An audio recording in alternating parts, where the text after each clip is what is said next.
prove. Nobody's going to bake that into a Dak Prescott evaluation. And so I think that's a big difference where the quarterback is in their career. All right, Mike Sando's around the corner. But first, Steve DeSega with the update. Steve. Hello, gentlemen. Dak Prescott on hand in Texas to watch the Rangers playoff game tonight. Is he watching, huh? He is there.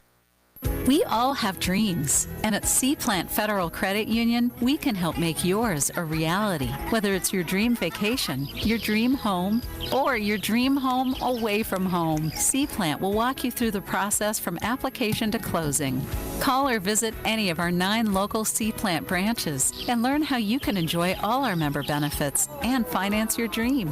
So don't wait. Get dreaming with Seaplant today. Member NCUA Equal Housing Lender. Your home for the Nashville Predators. 99.5 The Fan. The Stampede is on the air. McCracken County Mustang Sports is brought to you by Baptist Health Paducah, Swift and Staley, Orthopedic Institute of Western Kentucky, McDonald's, F&B Bank, CS Business Consulting, Community Financial Services Bank, Brett Housen with Baird Private Wealth Management, McCracken County Schools, Culver's, Rudy's Farm Center, Buffalo Wild Wings, Estes Chiropractic, Dr. Kyle Parrish, Seaplant Federal Credit Union, Brandon Clifton Insurance for Success, Baptist Health and Wellness, Ingram's Water and Air, Flooring America, Pizza Inn, Kitmo, and Burrito After Dark. Now, here's the voice of the Mustangs, Eric Chumbler. Coming to you live high atop Marquette Stadium in McCracken County High School, where tonight, Senior Night 2023 is set to kick off, as it will be the final district matchup of the season. The Panthers of Daviess County High School and the Mustangs of McCracken County High School. The playoff field will be set after tonight. It's the Mustangs and the Panthers, and it's right here on 99.5 The Fan. Good evening to you wherever you may be. Alongside Jimmy Garrett, Ivan Stevens at half, I'm Eric Chumbler, and welcome to Marquette Stadium in McCracken County High School. Jimmy Garrett, it is hard to believe we are almost to the completion of the regular season, and after tonight, we will be in the completion of the district season. And you're just flipping the page one more week, and you've got the playoffs. Yeah, you know, one of the things is, Eric, when you and I get together for football, I mean, it's August. It's like it's still the middle of the summer, and then all of a sudden here we sit in the late part of October, a cool night, going to be about 55 degrees. And so, you know, after tonight, 90% of the regular season's already over, so it's went by that quick. And, you know, we talked just a few weeks about going into district play when we went up there to Henderson and play, and here we are in our final game of district play. It just seems like it was overnight. So far the season's been good. We've got a lot of things to talk about tonight in the pregame show, but overall the season's been quick. We've had good weather. One of the things is, and again tonight, Eric, this will be 9 games in a row that McCracken County's really had good weather to play on. Friday night we've played on Saturdays, and we played on a Thursday night as well. But all season long we've had good weather. Another good weather night here tonight, so that won't be impactful in this game. And it's a critical game. These last 2 weeks have been critical playing district football. Here tonight, this is another critical game. The Mustangs walk away with a victory here tonight. They're number 2 in the district, get a little better slot in the playoffs, hopefully. So tonight's another critical football game in this 10-game season. And so the Mustangs looking like they were going to have a bit of a district. I guess last week we were expecting to know who we were going to play, but there was a little bit of a wrinkle thrown in this week. Actually, as of today, the wrinkle was thrown into the district schedule as North Hardin, the eventual, was about to be the number 1 overall seed in the district to our east, had to forfeit every game prior to today. And so North Hardin went from the number 1 seed in the district to the number 3 seed in the district with a win tonight. And that means North Hardin, who was going to be the number 1 seed to our east, would now be the team McCracken County would host in the first round in 2 weeks. And so that is what potentially awaits McCracken County if the Mustangs win tonight. And so a little bit of a twist in what the district schedule was looking like. Yeah, and I think Coach was a little bit sad about how that turned out. I think McCracken County's having a good season. We win tonight. We're number 2 in the district. It would have put us in a good spot. We'd be playing at home, get a home win, get into that 12th game of the season. Gives these young guys another week to practice or another 2 weeks to practice.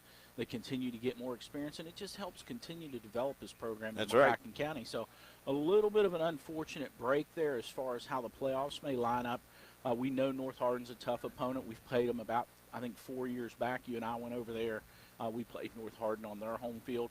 Good thing is if they get to come here, it'll be a little bit of an advantage to get to play home, but definitely a tough opponent if it ends up being North Hardin. And so that is the district slate as of right now. We will know what it looks like officially at the end of the night tonight, and the playoffs will start in 2 weeks. The Mustangs play at Graves County next Friday night. This is the Buffalo Wild Wings pregame show. Make your pregame or postgame at Buffalo Wild Wings in Paducah. Appetizers, entrees, desserts, and more. They've got it for you at Buffalo Wild Wings in Paducah. And this is a slower slate of games for this weekend as the Kentucky Wildcats are off tomorrow, and an America's team, the Dallas Cowboys, are off on Sunday night. So just try to get through your Sundays as best you can, just like I will. But you can do it at Buffalo Wild Wings in Paducah. Yeah, Eric, we won't comment on that. We know that you are a big Dallas Cowboys fan.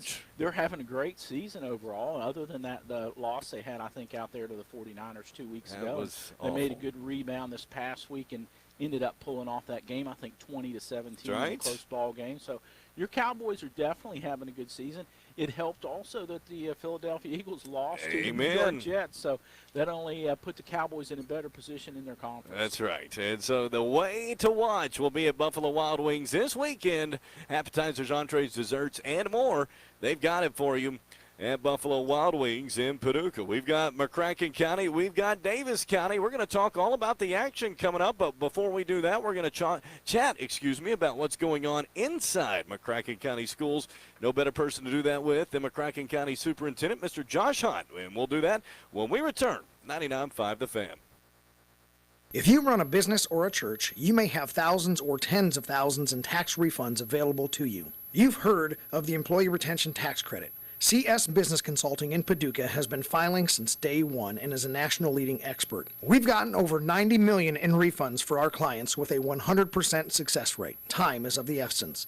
To find out if your business or organization qualifies, visit csbizcon.com today and click on ERTC. That's csbizcon.com.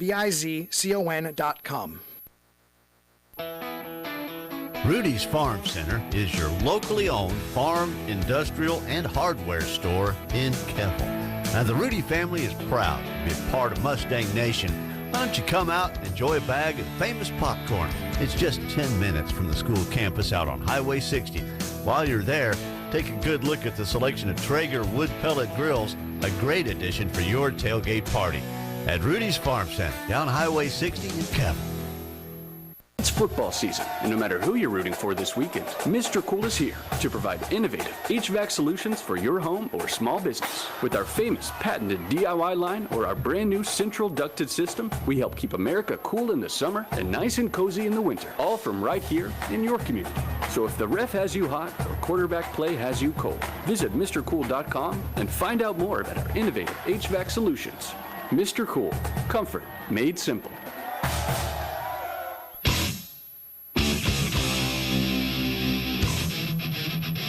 High atop beautiful Marquette Stadium and McCracken County High School getting you set for the District Valley finale tonight between the McCracken County Mustangs, who's 4-4, the Daviess County Panthers 2-6, and it's coming up right here on 99.5 The Fan. Welcome back to the Baird broadcast booth, high atop Marquette Stadium, alongside Jimmy Garrett, Ivan Stevens at half. I'm Eric Chumbler. Thanks for joining us here at Marquette Stadium, and it's time to talk about what's going on inside McCracken County schools.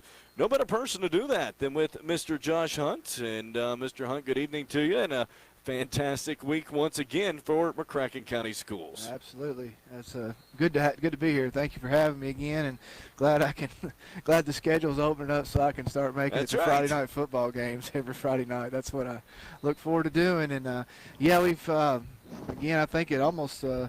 It's a re-imaging of last week's messages. That's right. Just continue. I said when I came up here, just keep winning. You know, we've had a great week so far. Volleyball district championship continues to. They continue to move forward into the region this coming week, hosting that. So come out and support our girls. Our boys soccer, a huge win at DeSales the other night. and are moving on to the state semifinals. We're very excited for that. It was a good win to go on the road and do. Anytime you can go into Lexington and win anything, or Louisville, it's a good trip to do that. But also just coming off of only basically a full day's rest. They traveled the day after they played. Whether there's a lot of things that could have been used as excuses, but that's a tough team, and they have a will to win, and that can carry you a long way. So it's not often that you have in a state tournament setup two road games within a 48-hour time frame that are of that magnitude, that are of that driving distance on school nights. Yeah. But unfortunately, that was kind of how the cookie crumbled, and the Mustangs didn't use it as an excuse, like you said. That's right. And to kind of give our folks a little credit, our administration, they did go to bat trying to get that game moved. There was a window that it could have been had in, but the way the postseason works, it's those host teams get to set a lot of that, and the sales folks had already set some things for Saturday at their facilities and didn't want to go about changing those, and that happens. I mean, we have those things here too as well. But hey, in the end, it was just, I think, more motivation for our guys, and proud of them for pulling that off. That's right. And so the Mustangs will play on the soccer field for the boys Wednesday night for the state semifinals, Wednesday afternoon actually, against either Lafayette or Ashland. That will be at Lafayette. And so just wish them the best of luck. Sure. Yeah, it'll be, I'm sure we'll try to get a pep bus up to go for that. And those that can make it up will be great. I know I'm going to be able to make this one, and I'm looking forward to it. So it's, I know a lot of folks will be glad to have you back on the radio. I'm glad to be there. We were all, the other night, we were trying to follow it, and I was trying to log in from the golf banquet last night to listen to you. And hey, you're not on there. It was some talk show or That's something, right.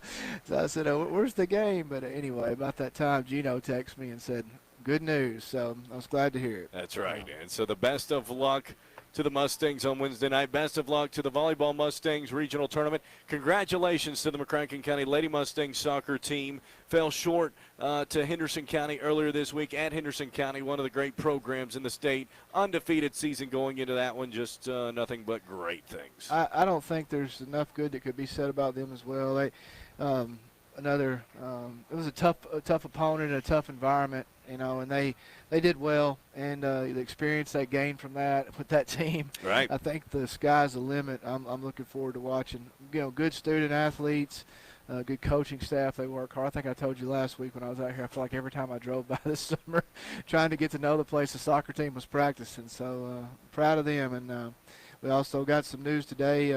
Golf announced their postseason honors last night. So we had a couple of good postseason honors there. Connor Ford was named to the second team all region team. My son Landon, That's I'll right. give a little shout out to him. He was named Player of the Year in the region and second team All State. So we were proud of him. He works very hard at that. But again, I think it's. I've heard him say many times that he said, I feel like I've stepped into a culture of high expectations There you around go. here. I said, well, that's why they do well, because there's high expectations. So. I love to hear it. That was my next question. It's a transition not only for you, it's a transition for your kids. He spent his first season on the golf team. What was it like for him coming to McCracken County? Yeah, again, I think that was it. The number of folks that are involved in our programs, he and my daughter both. I mean, just the competition that's built in everything you do, and holding each other accountable. I don't think they could have been happier. She earned her a varsity letter last night, so she was pretty stoked about that as well. So, but yeah, I mean, the school system, the classes they take, I couldn't say anything better about our transition. How it could have gone any better. So we're so excited to be here and be a part of this family and. This town and this community, and I hope that we can make it better somehow. There you go. It's been a great start so far, to say the least. Anything else you want to touch on here this evening? Again, we're we have a whole lot to cover. Things around the corner. We got some performances, dramas around the corner. Some of our school plays are firing up. I couldn't go through every last one of them. Band season is coming into the competition time, and we want to get out and support them, and looking forward to that. So No, I mean, looking forward to a good night tonight. I got to give you props for somebody who's been around Daviess County a lot. You didn't say Daviess County. That's right. That was one of the first things I got corrected when I moved to Owensboro to finish college.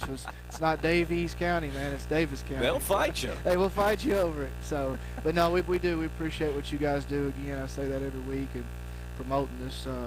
These kids work hard and they deserve the recognition. You guys do a tremendous job promoting them and what they do. And looking forward to the night. That's right. It's been a lot of fun. Can't thank you enough. I'll see you not only tonight, I'll see you Wednesday night over in Lexington. And hopefully a lot more winning on the calendar for us coming up. Absolutely. Can't wait. Yeah, appreciate it as always, Mr. Josh Hunt. Thank you for your time tonight. And maybe, I don't know if you'll be at Graves County next Friday night, but for sure 2 weeks from tonight we'll talk more. But if next week as well we'll do it, then that's what we'll do. Right now that's the plan. I've found in this job the schedule often changes. When you get up in the morning, it sometimes varies by the time you go to bed at night. I can imagine. My friend, great job as always. Thank you, guys. and we'll talk to you soon, all right? Absolutely. All right, that is the superintendent of McCracken County Schools, Mr. Josh Hunt. When we come back, Jimmy Garrett will be back. We'll talk about the Mustangs and the Daviess County Panthers when we return. 99.5 The Fan. Discover the difference that comes from a financial partner committed to building better tomorrows. I'm Darren Rudolph with Baird Private Wealth Management in Paducah. As a provider of trusted financial services in Paducah, Baird is committed to making the future brighter for you and for our community. That's why we support local organizations like United Way and West Kentucky Fellowship of Christian Athletes, because we care about Paducah. Discover the Baird difference. Visit paducah.bairdwealth.com.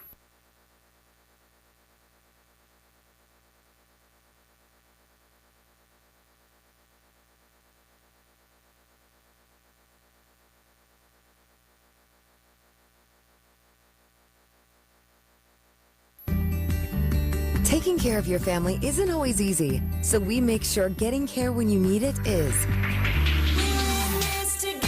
With Baptist Health Urgent and Virtual Care, we bring you more options and greater convenience too. With video visits available 24/7 and online check-in through MyChart for in-person visits. To check in online or to set up a video visit, go to baptisthealth.com/careanywhere. When it comes to opening a new bank account, I have very high opening requirements. Amazingly, F&B Bank's Your Start Bundle Checking Plus Savings pulls out all the stops. A 2.25% APY on your first $15,000, free nationwide ATMs, a great mobile app, and more. Hey, when you meet a bank that complies with your terms, it's not about small print. It's your big goals and dreams. Get your start at F&B. APY is annual percentage yield. Standard rate of 0.20% APY will apply to balances over $15,000. See bank for terms and conditions. F&B Bank, member FDIC.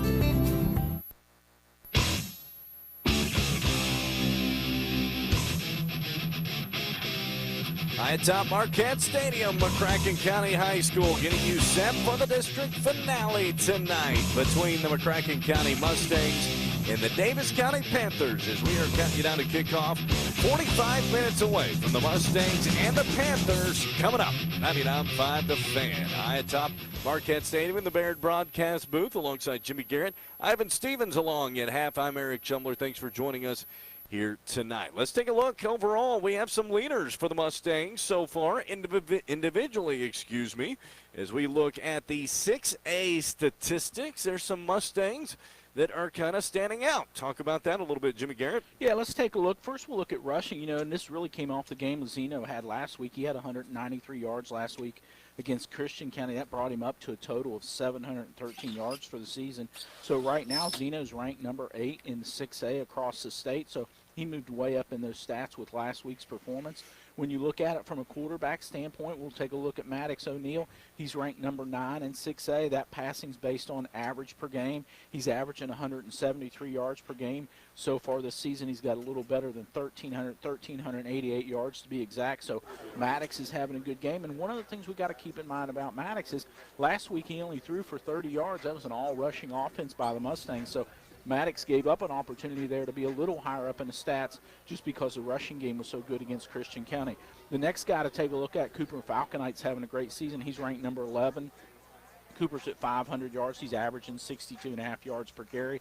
So from a wide-out standpoint, Cooper's having a good game, good season. We know Davon Dunbar's not far behind him as well, so we've got two guys there statistically having a great season for the Mustangs. Another area I want to talk a little bit about tonight is Brock Wilson. We've talked about this freshman. He came in here at the beginning of the season, started kicking for Coach Smith. He's done a good job both on the PATs and field goals. Right now in 4A, he's ranked number 4 in both. In PATs and field goals, he's 4 or 5 from the field goal standpoint. That's great for a freshman. So, sometimes we forget about a little bit statistically where special teams is, but Brock Wilson's having a good season so far. Another guy ranked number 8 in the state, 6A for sacks is Frankie Nutt. He's got 5.5 sacks. He's ranked number 8, and he's really just a half a sack off of being rated much higher in the state. Another guy we got to give a lot of credit to tonight is Chase Dassing. He's number 3 in 6A for interceptions. We know last week he had an interception for a touchdown. He's got 3 total interceptions this year. That puts him tied for 3rd in 6A. Looking a little bit, Eric, at the team overall stats. So right now for McCracken County scoring-wise, McCracken County, interestingly enough, is number 6 in 6A at 32.1 points per game. So pretty good stat for him from a scoring standpoint. Also another area that I want to look at from passing standpoint, as I mentioned, team-wise, McCracken County is at number 9. As I mentioned earlier, Maddox individually is at number 9, but team-wise, McCracken County's there too at that 174 yards per game. And then the last one I want to talk about as a big statistic that sometimes, Eric, we kind of don't talk about as much on the air, but that's overall turnovers. And right now the Mustangs are number 4 in 6A. They've got 7 fumbles and 9 interceptions so far this year. So 16 total turnovers for the Mustangs. So another great stat. So when you look at it overall with this 4-4 record that we go into tonight with the game, we've got, looking at it overall, we've got 6 guys that are in the top 10 other than Cooper. He's 11th. But in the top 10 in 6A from a statistic standpoint. And then the team is in the top 3 or the top 10 in 3 different categories. So overall, when you look at it, Eric, this Mustang team is much improved over the 2022 season, certainly up to 4-4 compared to the 2-9 last year. And we see it in the talent that Coach Smith has been able to develop. And these guys at talent is paying off on the field. That's right. And so the Mustangs continuing to try to improve, and both in an individual standpoint and as a team standpoint, as the district play resumes or picks up and concludes here tonight.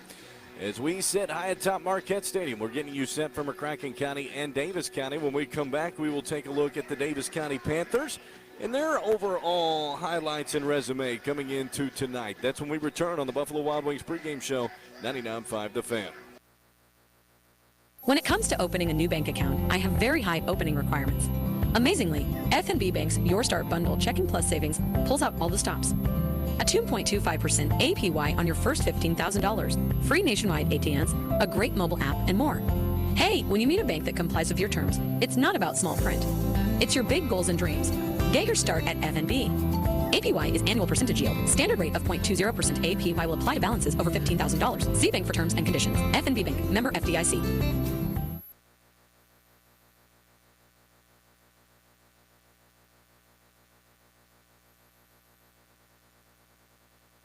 Craig Culver on Culver's Salted Caramel Concrete Mixers. Summer just isn't complete without this treat. We take our frozen custard and add salted caramel. Then pick your favorite mix in. Cookie dough, brownie pieces, or how about Reese's Peanut Butter Cup? We spin it by hand. I love seeing that caramel swirl through the custard. There it is. Come on in for the Culver's Salted Caramel Concrete Mixer. Welcome to Delicious. Stop in at Culver's on Highway 60 in Paducah. Times are running out to vote for the People's Choice Awards on West Kentucky Star. If you want your favorites to win, you better put the scoot on. Go to contest at westkentuckystar.com and vote for your favorite. Women's Fashion Boutique, Annabelle's Gift Boutique, Nail Salon, Half Moon Nails, Taryn Hayden, Mexican Food, El Tequila Mexican Restaurant Metropolis. Voting is almost over for the People's Choice Awards on West Kentucky Star. You can vote once per category per day. Vote early, vote often. It's the Chicago way. Vote today Hey, for the People's Choice Awards on It's West Kentucky football Star. season, and no matter who you're rooting for this weekend, Mr. Cool is here to provide innovative HVAC solutions for your home or small business. With our famous patented DIY line or our brand new central ducted system, we help keep America cool in the summer and nice and cozy in the winter, all from right here in your community. So if the ref has you hot or quarterback play has you cold, visit MrCool.com and find out more about our innovative HVAC solutions. Mr. Cool, comfort made simple. At CFSB, we're not just a bank, we're your neighbors and friends. But what truly sets us apart is our commitment to community. Join us in supporting local initiatives, from schools to charities, and celebrating what makes our home special, because together we help our community thrive. Experience banking with a heart, where your needs are heard and your community's growth is our priority. Visit us online at yourlifecarebank.com. CFSB, member FDIC. Rudy's Farm Center is your locally owned farm, industrial, and hardware store in Keppel. Now, the Rudy family is proud to be a part of Mustang Nation. Why don't you come out and enjoy a bag of famous popcorn? It's just 10 minutes from the school campus out on Highway 60. While you're there, take a good look at the selection of Traeger wood pellet grills, a great addition for your tailgate party. At Rudy's Farm Center, down Highway 60 in Keppel. We all have dreams, and at Plant Federal Credit Union, we can help make yours a reality. Whether it's your dream vacation, your dream home, or your dream home away from home, Plant will walk you through the process from application to closing. Call or visit any of our 9 local Plant branches and learn how you can enjoy all our member benefits and finance your dream. So don't wait. Get dreaming with Plant today. Member NCUA, Equal Housing Lender.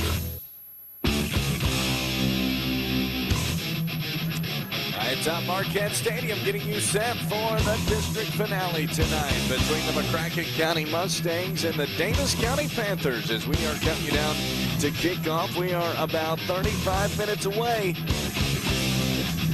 on 99.5 The Fan. Alongside Jimmy Garrett, I am Eric Chumler. Thanks for joining us tonight here at beautiful Marquette Stadium as the Mustangs and the Panthers getting set to square off. We talked about some of the highlights for the Mustangs coming into tonight. Let's talk about the resume overall of the Daviess County Panthers. And with that, once again, it's Jimmy Garrett. You know, Eric, breaking down this resume for Daviess County, you know, one of the first things, their record right now is 2-6. They've got 2 victories, one of those coming against Christian County, who we beat last week, and then the other one against Warren Central. So they've only picked up 2 victories. One of the things that really jumps out at you when you look at their overall stats, and that's the first thing I want to talk about, in those 6 losses in particular, they really never broke into double digits from a scoring standpoint. So when you look at them overall, so they've got 8 games under their belt so far this year, and they've only scored 102 points. And when you look at that statistically compared to the other 6A schools, right now they're second to last from a scoring standpoint. So really a struggling offense overall, and we'll look a little bit deeper from the rushing and passing standpoint in just a moment. But overall, when you look at Daviess County, from a scoring standpoint, they have struggled throughout the season. The other area that seems to be a struggle, and certainly you could imagine that with a record of 2-6, is points allowed. When you look at them on the other end of that scale, their opponents have scored 265 points against them in these 8 games. That's the 4th highest total in 6A. So when you look at it from a scoring margin, really this Daviess County has had a really, really bad year from a scoring differential standpoint. And so that's a big struggle for them. And you can see it now when we jump down and take a look at the offensive stats. When you look at it from a rushing standpoint, that's really the bread and butter of their whole entire offense. They've got 1,061 yards overall from a rushing standpoint as a team. But when you break that down, it's only 132 yards per game. So when you look at it statistically from a game-to-game standpoint, that's a low number overall. And then when you jump down and look at passing, you know, from the passing standpoint, they only have 466 yards passing. And when you look at that, Eric, I think it's a number that just jumps off the sheet. That's 58 yards per game. And that's all they're having offense. So when you look at that right now, they're averaging below 200 yards per game as a team in overall offense. I mean, statistically at any level, even all the way down into youth football, that's a pretty poor number overall. So offensively, Daviess County has struggled offensively overall, both passing and rushing, and ultimately that results in a score. You know, one of the stats that really jumped out at me last week when they beat Christian County. They put 24 points on the board.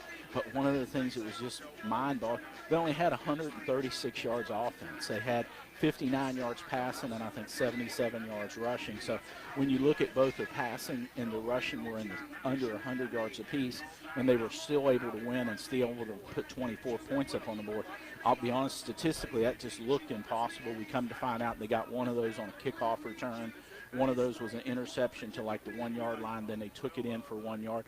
So overall, they really got that off of special teams or turnovers because statistically it just didn't mount up to 24 points when you look at it. How's that compared to McCracken County overall, just for the fans at home, just to understand that differential in it? So, overall, when you look at it, McCracken County has about 1,000, almost 1,100 more yards of offense than Daviess County has coming in here tonight.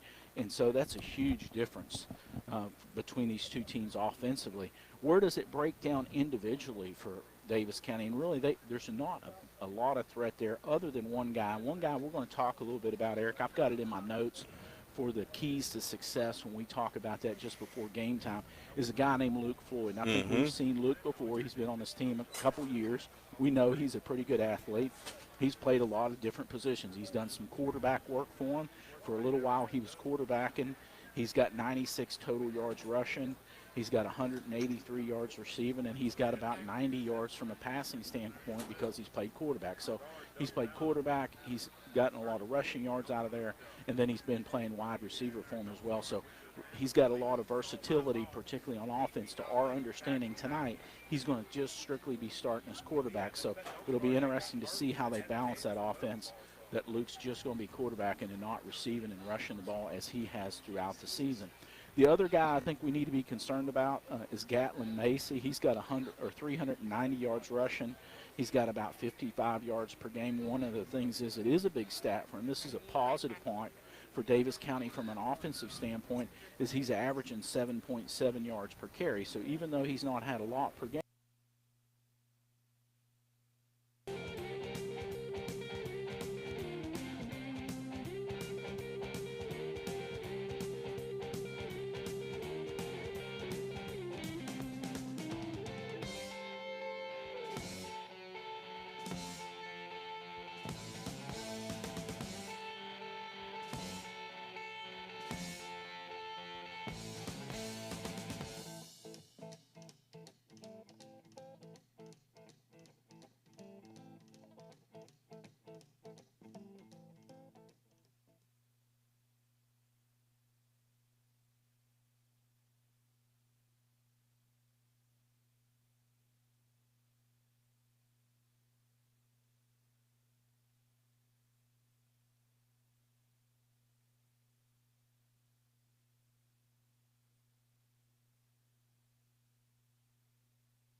Ladies and gentlemen, we would like to welcome you to the 2023 Senior Football Recognition Ceremony for our McCracken County High School varsity football team.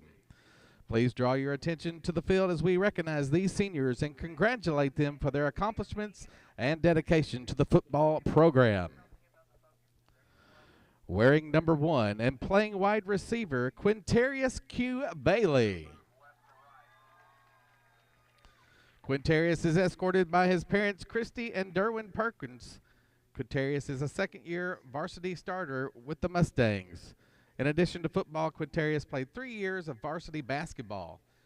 Q is a member of New Vision Ministries Church in Mayfield, a member of the National Honor Society, recognized as an AP Scholar, president of the African American Leadership Club, a 2023 Chamber of Commerce Youth Lead Graduate, Fellowship of Christian Athletes MVP, and was named September's Rotary Club Student of the Month. In his spare time, Q volunteers for the Oscar Cross Boys and Girls Club, the Papillion Center with the McCracken County Youth Football and Basketball Leagues. After graduation, Q plans to attend the University of Louisville, majoring in biochemistry to become a cardiovascular surgeon. Quintarius Bailey.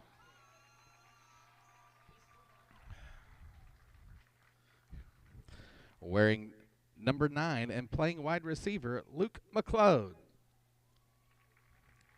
Luke is being escorted tonight by his mom and dad, David and Jennifer McLeod. This is Luke's second year with the Mustang football. In addition to playing football, he is a member of FBLA. After graduation, Luke plans to further his education at the University of Kentucky and studying accounting. Luke McLeod.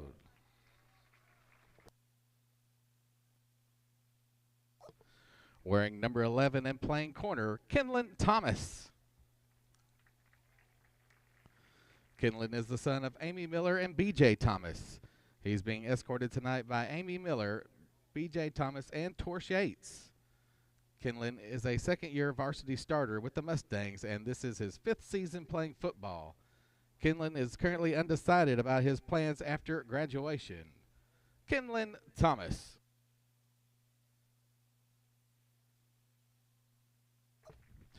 Wearing number 17 and the kicker for the Mustangs, Sebastian Hutchins.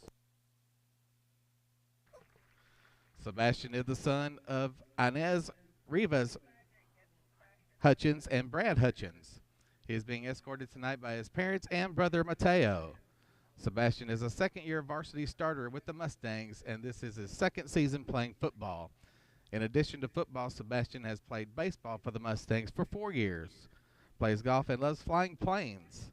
Sebastian is a 4-year honor student and the founder and president of the Flying Mustangs, McCracken's Aviation Club, and is currently pursuing his private pilot license. After graduation, Sebastian plans on majoring in professional flight and aviation management. He has received acceptance letters from various programs, but he's eagerly waiting to hear back from his dream university of Purdue University.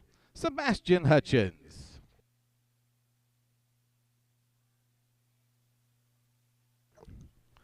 Wearing number 19 and playing wide receiver, Andrew Farmer.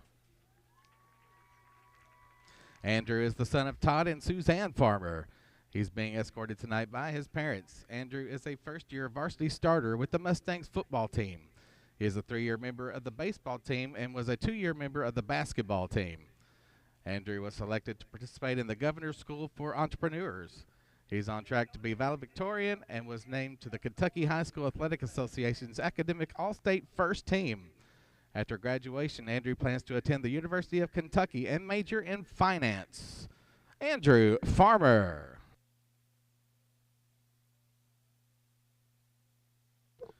Wearing number 21 and playing defensive end, Hunter Hawthorne. Hunter is the son of Bradley and Miranda Hawthorne. He's being escorted tonight by his parents. Hunter is a 3rd-year varsity starter with the Mustangs, and this is his 5th season playing football. In addition to football, Hunter is a 5-year varsity starter with the Mustangs wrestling team. After graduation, Hunter plans to attend the University of Kentucky. Hunter Hawthorne.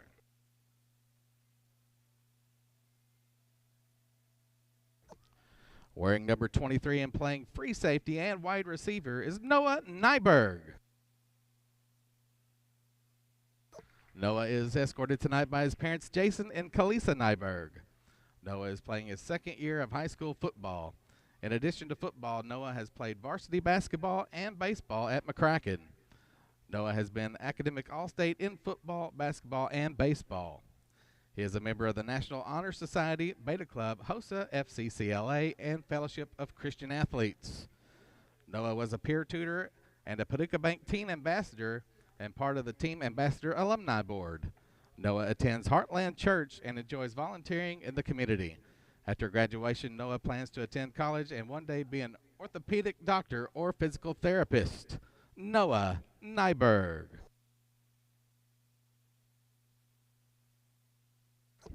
Wearing number 25 and playing running back, Zeno Duvall. Zeno is the son of Aretha Cornelius, and he is being escorted tonight by his mother and grandfather, James Perdaman. Zeno is a second-season varsity starter for the Mustangs, and this is his fourth year playing. Zeno was selected for the All-WKC for 2022 and named WPSD Performance of the Week 2 consecutive weeks for the 2022 season. After graduation, Zeno is undecided. Zeno Duvall.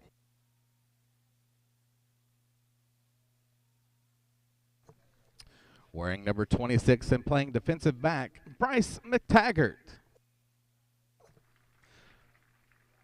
Bryce is the son of Lee McTaggart and Kimberly McTaggart. He's being escorted tonight by his parents. Bryce is a 4-year member of the Mustang varsity football team. Bryce is in his 8th year of playing football. Bryce has received numerous achievements. He was named Academic All-State for 2022, Mr. Dependable 2022, and for the 2021 season, Most Outstanding JV Offensive Player. In addition to football, Bryce is starting his 4th year as a varsity wrestler, placing as a state qualifier last year. After graduation, Bryce has committed to Mississippi Gulf Coast College to play football in the fall. Bryce McTaggart.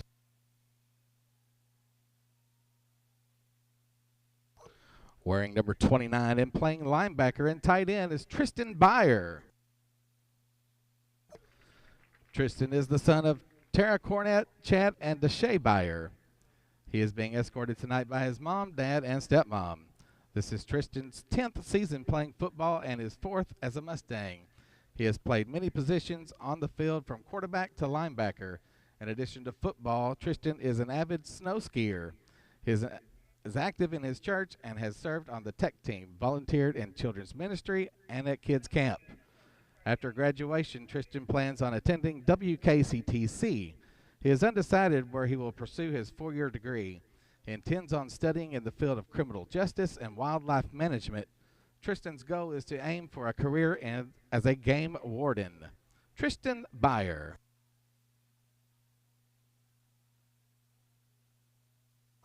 Wearing number 33 and playing linebacker is Chase Dassing. Chase is the son of Lucas Dassing and Amanda Dassing. He is being escorted tonight by his parents. This is Chase's 6th year of playing football and a 3rd year varsity starter. He is a member of FCA and FBLA. Outside of school, he enjoys the outdoors to hunt ducks and deer. After graduation, Chase plans to attend the University of Kentucky to study accounting and finance. Chase Dassing.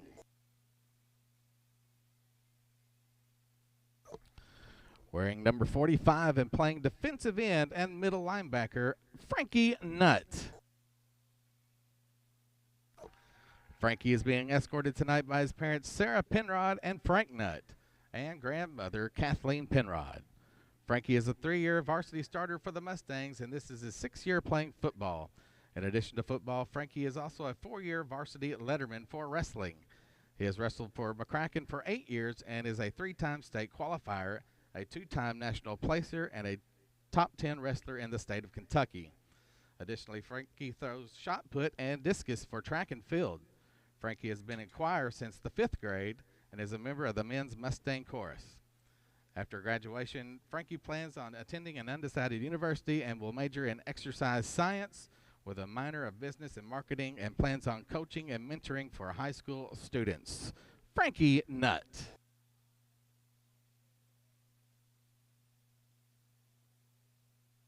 Wearing number 55 and playing on the offensive line and defensive line is Cohen Buckhalter. Cohen is the son of Matt and Brandy Buckhalter, and he is being escorted tonight by his parents. Cohen is a 3rd-year varsity starter with the Mustangs. He is in his 10th season playing football.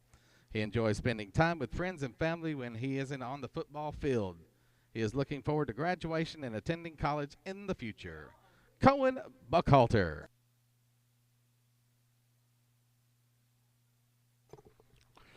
Wearing number 56 and playing on the defensive line is Seth Lacefield. Seth is the son of Matt and Gabby Lacefield. Seth was adopted by his parents on November 1st, 2022. He is being escorted tonight by his parents. Seth is a third-year varsity player with the Mustangs. Seth eats, sleeps, and breathes football. After graduation, Seth plans to attend Georgetown University on a football scholarship. Seth Lacefield. Wearing number 58 and playing left tackle and occasionally defensive line, Brody Phelps. Brody is the son of Brian and Kara Phelps. He is being escorted tonight by his parents and sister Aubrey. Brody is a third-year varsity starter for the Mustangs, and this is his 11th year of the season playing football. Brody is an active member of Heartland Church, where he helps in the children's ministry and Connect Ministry. Brody is a Fellowship of Christian Athletes MVP leader, a member of the Beta Club and National Honor Society. Brody was selected for All WKC for 2022 season and for the 2022 All Purchase team, and was named first team All WKC offensive lineman for the 2022 season. He has been recognized for academic All-State for 4 years and has been named an honor graduate for the class of 2024. After graduation, Brody will be attending Murray State University, where he has accepted a full athletic scholarship to play football and further his education. Brody Phelps.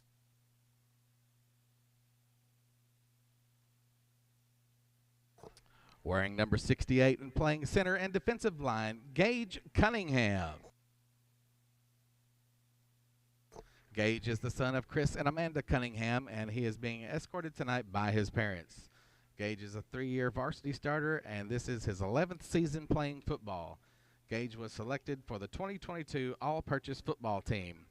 In addition to playing football, Gage is also a member of the Fellowship of Christian Athletes. After graduation, Gage plans to attend college and play college football. Although he is still undecided where he will attend, he plans to graduate with a degree in business. Gage Cunningham.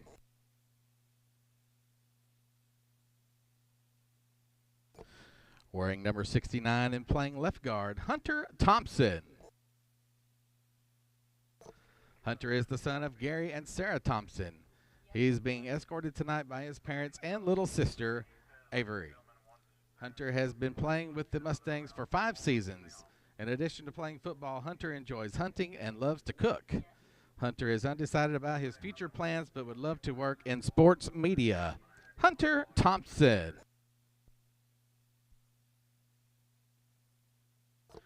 Wearing number 70 and playing nose guard, Darren Freeman.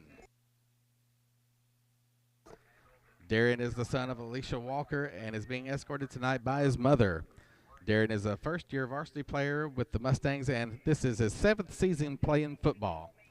After graduation, Darren plans to attend WKCTC and plans to enroll in the welding or engineering program. Darren Freeman.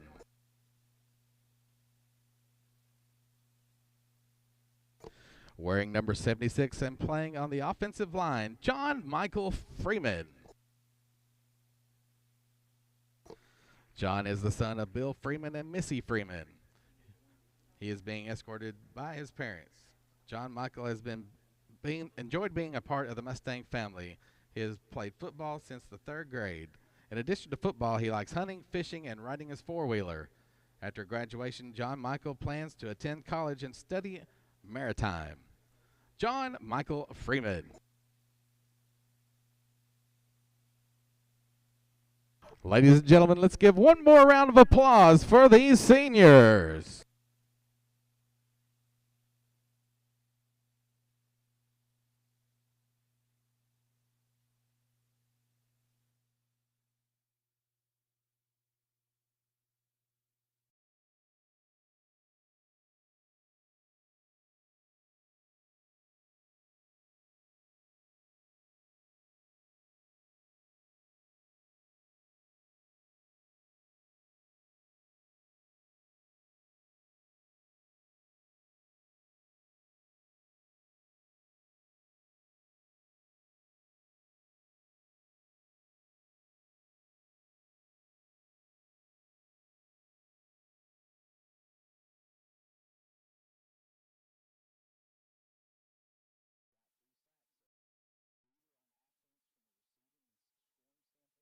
He's a leader on the defensive side from a tackling standpoint. And then you look at turnovers. He's the leader on turnovers. So far this season, he's got 1 fumble recovery and 2 interceptions. So when you look at it overall, both offensively and defensively, this guy is a leader in 4 different categories on the offensive side of the ball, and then he's a leader in 2 different categories on the defensive side of the ball. So, Eric, when you look at it overall, I mean, granted, you're going to have 11 players on the field, offensively and defensively tonight for Daviess County, but I think one of the keys is for McCracken County, and I'm sure for Coach Smith, is, you know, where's Luke Floyd on the offensive side of the ball? He's going to be key to really box in and take care of. I think you can bring this offense to a stop if you can control Luke Floyd. And then you've got to block him on the defensive side. You've got to make sure you keep him blocked, or he's going to have a lot of tackles tonight. So not very often, Eric, in the seasons that I've been with you, have we ever seen one single player lead a team in that many categories. That's right. And so that is the first one for McCracken County tonight, is to manage Luke Floyd, but they also have to manage a rushing attack as well. Yeah, I think that's the second area to really look at. You know, the guy that is leading it for him is Gatlin Mesa. Right now he's got about 390 total yards for him, so he's been their leading rusher. And then they've got a couple other guys that are coming in here as well. They've got Jace Hunt, who has about 100 and some yards for him. And then they've got one other guy who, to my understanding, Eric, is not here tonight. His last name is Basham. He's not dressed or not playing tonight for Daviess County. So one of their 3 offensive rushing threats is not here. But overall, when you look at them statistically, and we talked about this a little earlier in the pregame, they've got a better than 1,000 yards team rushing, and that makes up 70% of their total offense. So, you know, only 466 yards passing. So tonight, the Mustang defense, I'm assuming he's going to play 7 guys, maybe 8 guys in the box, and maybe focus really on Luke Floyd and Gatlin Mesa to stop those guys. And if you can stop the running game, you've pretty much stopped Daviess County from having any offense tonight. And what are you looking for from McCracken County? You know, I think it's an extension of last week. You know, we walked out of here last week, and really McCracken County, first of all, played the best game they've played in the 2023 season. You know, I made the comment last week, I think it's the best I've seen a Coach Smith team play in these 2 years that he's been head coach. You know, every week when we talk to Coach Smith, you know, there's always an area here, an area there he wants to improve on, and the guys didn't play as well. But last week they were firing on all cylinders. The offense did a great job. They did a great job blocking up front. It allowed Zeno to have 193 yards, the team having 353 yards total running offense. Only had 30 yards passing, but it wasn't needed. It wasn't that Maddox O'Neill wasn't throwing the ball good. It wasn't that the line wasn't protecting good, but it just wasn't needing. The running game was dominating, but they were firing on all cylinders, particularly that offensive line. And then when you look at it from a defensive standpoint, they did a good job containing that kind of dual threat attack that Christian County had. The front 7 did a really, really good job. And then those 4 defensive backs played the best game they've had so far this season. So you look at it from that standpoint, they were really firing on all cylinders, offensive and defensively. And then you look at special teams. We did a good job on special teams. Brock Wilson made a field goal that helped cut the lead there a little bit, did a good job. Sebastian did a great job kicking off deep and getting touchbacks. Sebastian had a great open field tackle from the kicker. So when you look at it, last week we walked out of Marquette Stadium saying this McCracken County team looked like a really good 6A football team that was firing on all cylinders. And I think tonight, you know, they've got to beat Daviess County to make sure they finish second in the district. So tonight they need to bring that same exact game. So we saw 4 good quarters of football last week from McCracken County. We need to see 4 more tonight. And so the Mustangs are looking to do just that. That is your Brandon Clifton Allstate Insurance for Success. When you need to be insured for success, give Brandon Clifton a call, 270-442-8234. You're always in good hands with your McCracken County Allstate agent, Brandon Clifton, in Paducah. You mentioned the Dr. Kyle Parrish injury report already. 2 names that we will be without tonight. Once again, mention those, if you will, before we get our national anthem. Yeah, let's talk a little bit about that. First of all, we got Noah Nyberg. He's going to be out this evening. He's been out a couple weeks. He's been out on a concussion protocol. He continues to be under that protocol. And so he's been out a little bit warming up tonight, but he will not play. He's not going to be dressed tonight. So McCracken County's losing their free safety there, Noah Nyberg, who's played all season long. And the other guy for the first time this year that's going to be out is Cohen Buckholder. You know, he played a lot of he starts over there as right guard. He started there for 3 years. He's done an excellent job. We've seen him on the defensive line. He had a really nice line of scrimmage tackle last week coming in on the defensive side. And then, you know, funny thing we can't forget, we've seen him as running back. You know, he's got a touchdown. So Cohen Buckholder has played a lot of football over the seasons. He played a lot of football this year. He'll be missed along that offensive line. That is your Dr. Cobb Parrish injury report. Is Dr. Cobb Parrish, 270-443-0010. Time now for our national anthem, brought to you by Rudy's Farm Center, your locally owned farm, industrial, and hardware store in Keble. The Rudy family's proud to be part of Mustang Nation. Go on out and enjoy a bag of their famous popcorn. Rudy's Farm Center, 10 minutes from the McCracken County High School campus on Highway 60 in Paducah. The McCracken County Marching Mustangs will bring us our national anthem tonight, followed by the McCracken County High School fight song.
And now in just a moment, the McCracken County fight song by the McCracken County Marching Mustangs.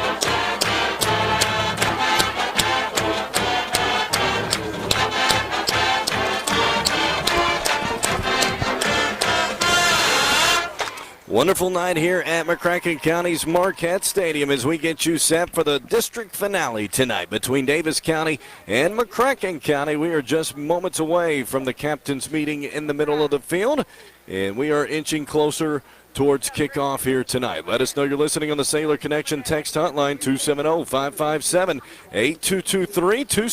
270-557-8223. Want to give a shout out? He's here tonight, Damon Hall, listening in down below. Good to hear from you, Damon. Put the L's down, please. And good to hear from you, brother. As always, McCracken County and Daviess County getting set to square off here in just a few minutes. And overall, senior night, Jimmy, always brings some emotions with it as well. Should be a fun night. Yeah, and you got a nice crowd here. You know, one of the things is we always mention the crowd. I mean, it's a beautiful night out. It's about 55 degrees.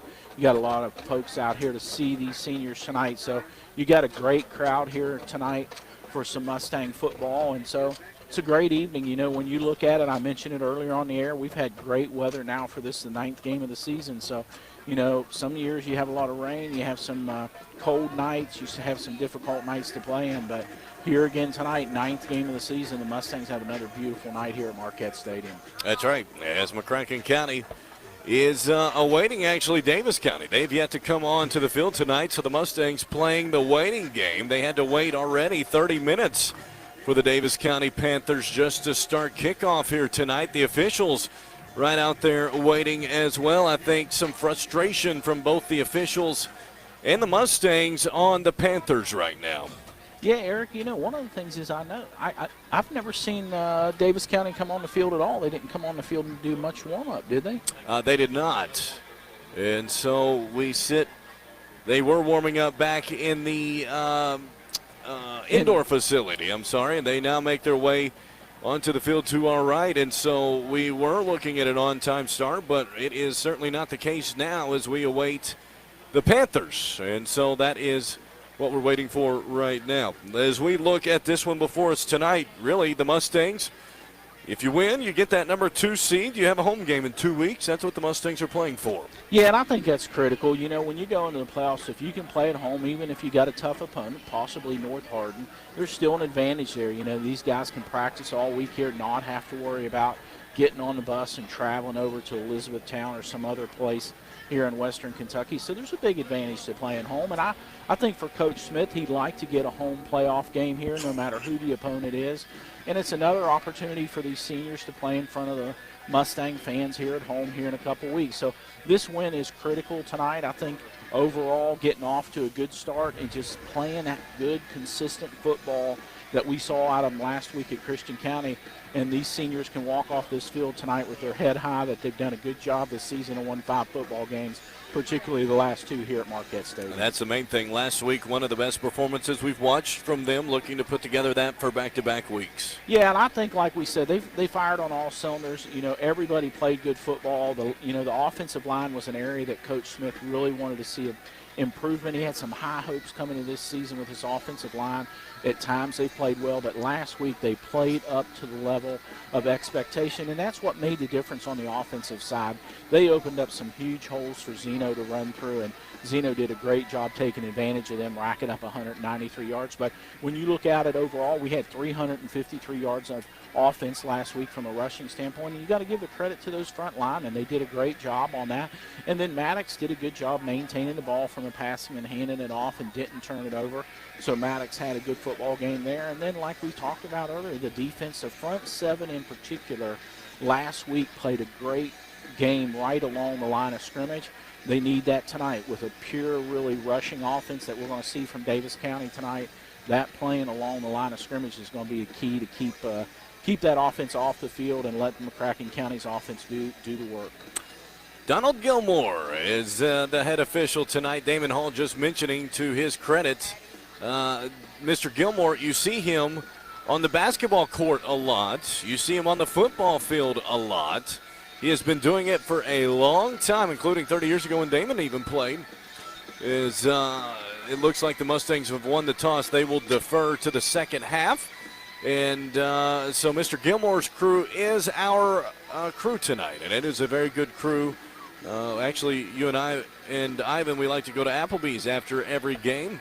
And they're always, when they've got McCracken County at Applebee's as well, good group. And so this game will be well officiated here tonight. So, Eric, it looks like they're getting ready for a kickoff finally here. Christian County's still doing a little warming up. I'm not sure they realize it is a 7:30 start time. That's right.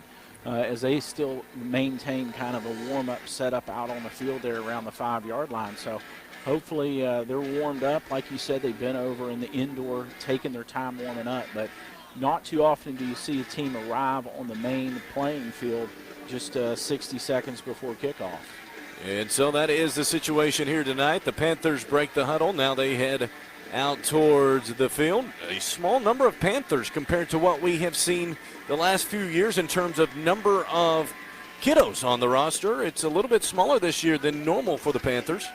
Yeah, Eric, that's very true. When I just looked at the sheets that we have in front of us, You know, when you look at McCracken County, there's 2 full sheets that come out of the KHSA system that has all the players. I think Coach has about 91 guys on this team from McCracken County. But when we look at the Daviess County roster, it's 1 page and then maybe another 12 players on the second page. So for a 6A high school, Eric, they're way down on head count on this roster. That's right. As McCracken County and Daviess County getting set to square off for the district finale here tonight. The Mustangs, the home team tonight. The all-black look here tonight as they have the black pants, the black top with the white numerals, white McCracken across the front, black helmets with the chrome logo on it. Daviess County wearing their road whites with the red numerals on the front and back, red helmet with the white paw on the helmet.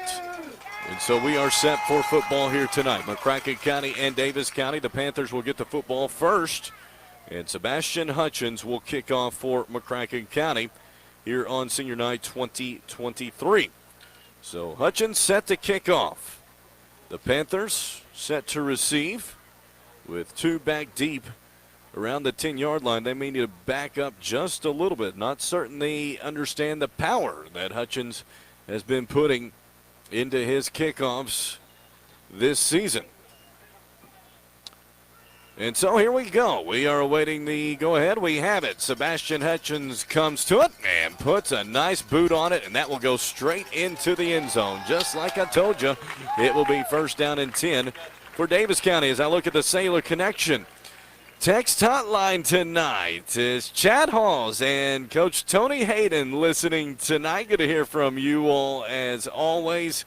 And also good to hear from Lewis Moffitt as well. As great senior dudes for sure. Talking about the great senior class, no doubt about it. That's the Sailor Connection text hotline, 270-557-8223. 270-557-8223. The Panthers start the game here tonight. First down and 10 on their own 20-yard line. 3 wideouts to the right, 1 to the left. It is going to be a handoff to the back. That's Macy, and he gets across the 20, 25 out to the 30, maybe to the 31, and maybe the 32. A gain of 12, first down and 10. Yeah, we've got to give credit to the Daviess County line there on that right-hand side. He ran just off tackle. They did a nice job opening up a hole there.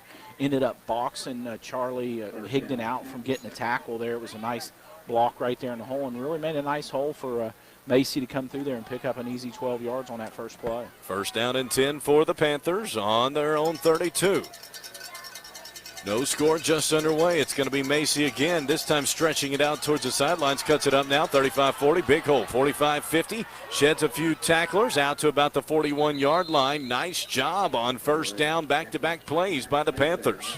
Yeah, Eric, that was a play that looked like the Mustang defense did a good job covering. It looks like a holding call, Eric. I think there's a penalty down here around the 32-yard line. And instead of a big-time gain on first down, it's going to be move it back about 11 yards. Maybe right on the line of scrimmage. Move it back 10 yards and make it first and 20. Eric, that doesn't surprise me at all because the Mustangs did a great job. Like I was saying, they did a good job covering that sweep to the wide side of the field there. And then all of a sudden, Macy just got loose and took down the field. So you've got to assume somewhere out there on one of those Mustangs, maybe the outside linebacker, somebody grabbed a hold of him and held him from making that tackle and made that hole for Macy. That's right. First down and 20 now for the Panthers on their own 22. No score between the Mustangs and Daviess County, just underway. Daviess County gets a snap, throw over the middle, incomplete. As the intended receiver was Tyson Sharon. Incomplete. Yeah, and he was pretty open. You know, one of the places McCracken County's had a little bit of a struggle with is right over the middle on the defensive standpoint, and he was pretty open there. I think one of the things is that was a poor throw by Luke Floyd. We know that passing's not their strong suit, and that might be part of the reason. That was a fairly poor throw by Luke Floyd there behind the receiver. Second down and 20 now. Snap. It is going to be a handoff again to Macy as he gets across the 25. Another big hole, 30, 35, 40. And they'll have the first down around the 44-yard line. A nice gain of 21. First down. Yeah, Eric, so far right now, Daviess, their front line is doing a good job making holes for Macy. That's 2 times out of the last 3 plays but they've been able to open a pretty good hole right around the tackle, either on the inside or outside of the defensive tackle there. So I think it's a situation where the Mustangs got to get back controlling this line of scrimmage. We talked about that earlier, and right now Daviess County's having their way at the line of scrimmage, opening up these big holes for Macy. So first down and 10. As it is a snap, throw over the middle, caught. First down across the 45, 40, inside the 40 to the 37. Nice pass to Jace Hunt for the first down inside the 40 to the 37. Yeah, so far, Eric, that Daviess County offense is looking pretty good so far. That was a nice pass by Luke Floyd across the middle, and now they've picked up their third first down here in the first minute and 30 seconds of this first quarter. As McCracken almost jumped and on the hard count, now Daviess County changing the play. So the Panthers changing it up a little bit. It's a little bit of confusion on the snap, and Floyd is going to get a sack as he loses about 1 yard. Nice push up the middle by the Mustangs. Yeah, that was a good push by Seth Lacefield, and also Cade Churchwell came in there from that linebacker position. So that's the first stop so far the Mustangs have got. They've got to get 2 more stops here before they get down into 4-down territory. Right now they're at the 38, so this may be a place that Daviess County already considers it 4-down territory. So these next 2 downs are going to be critical for the Mustangs. Second down and 11 for McCracken County. I'm sorry, for Daviess County, excuse me, on the McCracken County 38. It will be as Floyd hands it off to Macy, straight up the middle. Another big hole, 30, down to the 25 and a first down. And right now, Daviess County is getting their yards in chunks on the ground. Yeah, and you know, that one we got to give credit to Macy. There wasn't really a big hole there. He did a nice job. He just planted his foot out there on the right-hand side and made a quick cut at the line of scrimmage and just really found a sliver there for him to get through. I thought from at least the first take there the Mustangs were going to make good contact with him at the line of scrimmage, but we got to give him credit. He's pretty shifty right now in finding holes in this Mustang defense. First down and 10 for Daviess County, marching down towards the red zone on the McCracken County 24. No score, Panthers threatening. Daviess County changing their play on the line, play clock down to 5. And it looks like a false start called on Daviess County. That'll move it back 5 to 1st and 15. Want to give a shout out to the Tennessee Phelps listening in tonight. Paul and Renee Phelps saying happy senior night, Broman, from the Tennessee Phelps. Also, thank you to Pete Sturm for this. The Mustangs 8th grade playing tomorrow in Bowling Green for the Southwest Kentucky Championship. Looking for back-to-back champions. Good to hear from that, Pete. Thank you as always. The Aldridges also listening tonight at home. Good to hear from you, Jared, and the Aldridge family. First down and 15 for Daviess County on the McCracken County 29. No score, just underway. First possession of the game here tonight. Floyd, toss to the left to Macy. Gets across the 30. Not much doing there as he's wrapped up after a gain of about 3. It'll make it in about 12. Yeah, that was a good play by Jackson Shackleford. He got off his tackle there, made initial contact. Charlie Higdon came in from that middle linebacker position and kind of finished that off just for a short, maybe 2-3 yard gain. So those 2 freshmen playing defense for the Mustangs combined there for a good tackle. And so that will make it now for McCracken County. The defense set up for a 2nd and 12 against Daviess County as the Panthers have 3 wideouts to the left, 1 to the right. It is going to be a throw over the middle, picked off by the Mustangs at the 25, out to the 30, across the 35, and brought down around there. A nice job on the pick by Chase Dassing. Oh, Eric, that's a big interception there. That stopped what looked like a pretty good drive by Daviess County there, and Chase Dassing did a great job. That wasn't a bad throw by Luke Floyd. Chase was just in the right position. He did a great job and just jumped up and cut that off kind of mid-throw there. Luke Floyd threw that over the line of scrimmage. So for Chase Dassing, that's 2 weeks in a row. He got an interception. It's his 4th interception of the season so far. I talked there a little bit earlier. He's ranked 3rd in the state as far as interceptions. And there he's just added to those stats with a great interception and stopped really what looked like a good drive by Daviess County.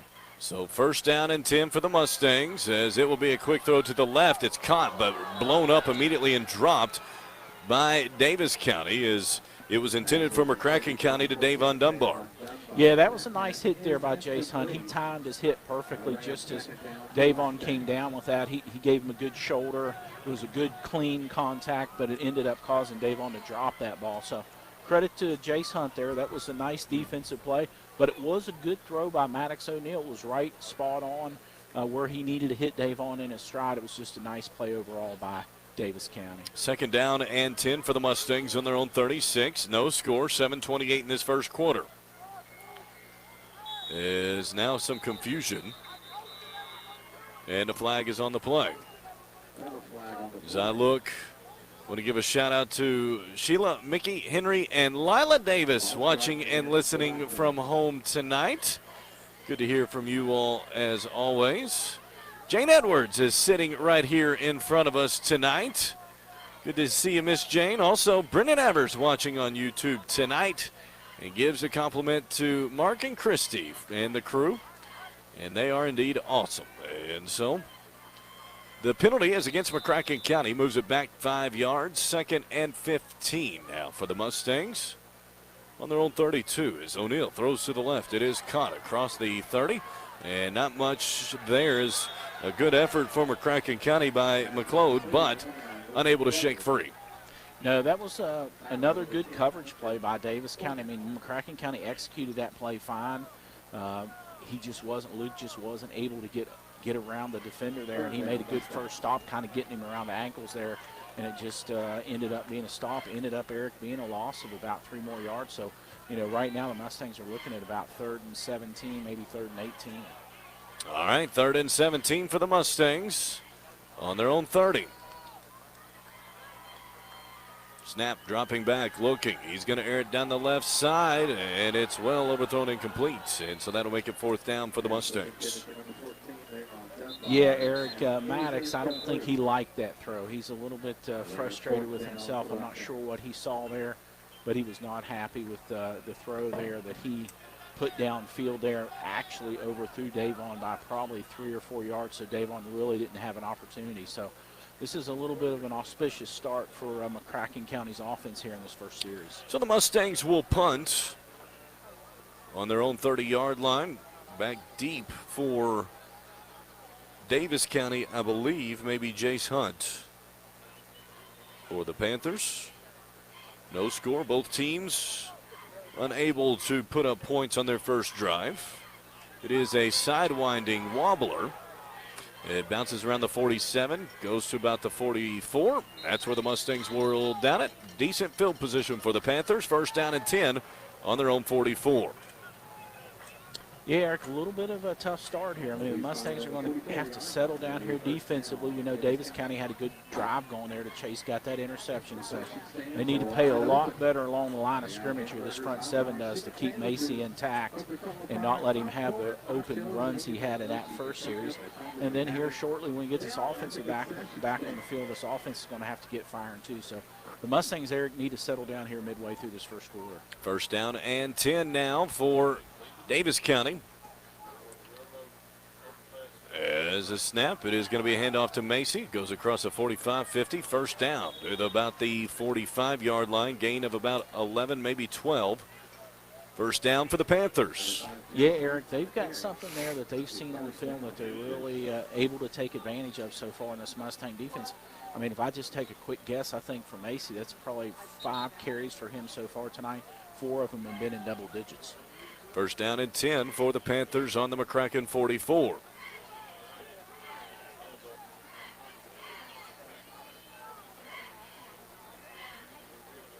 Panthers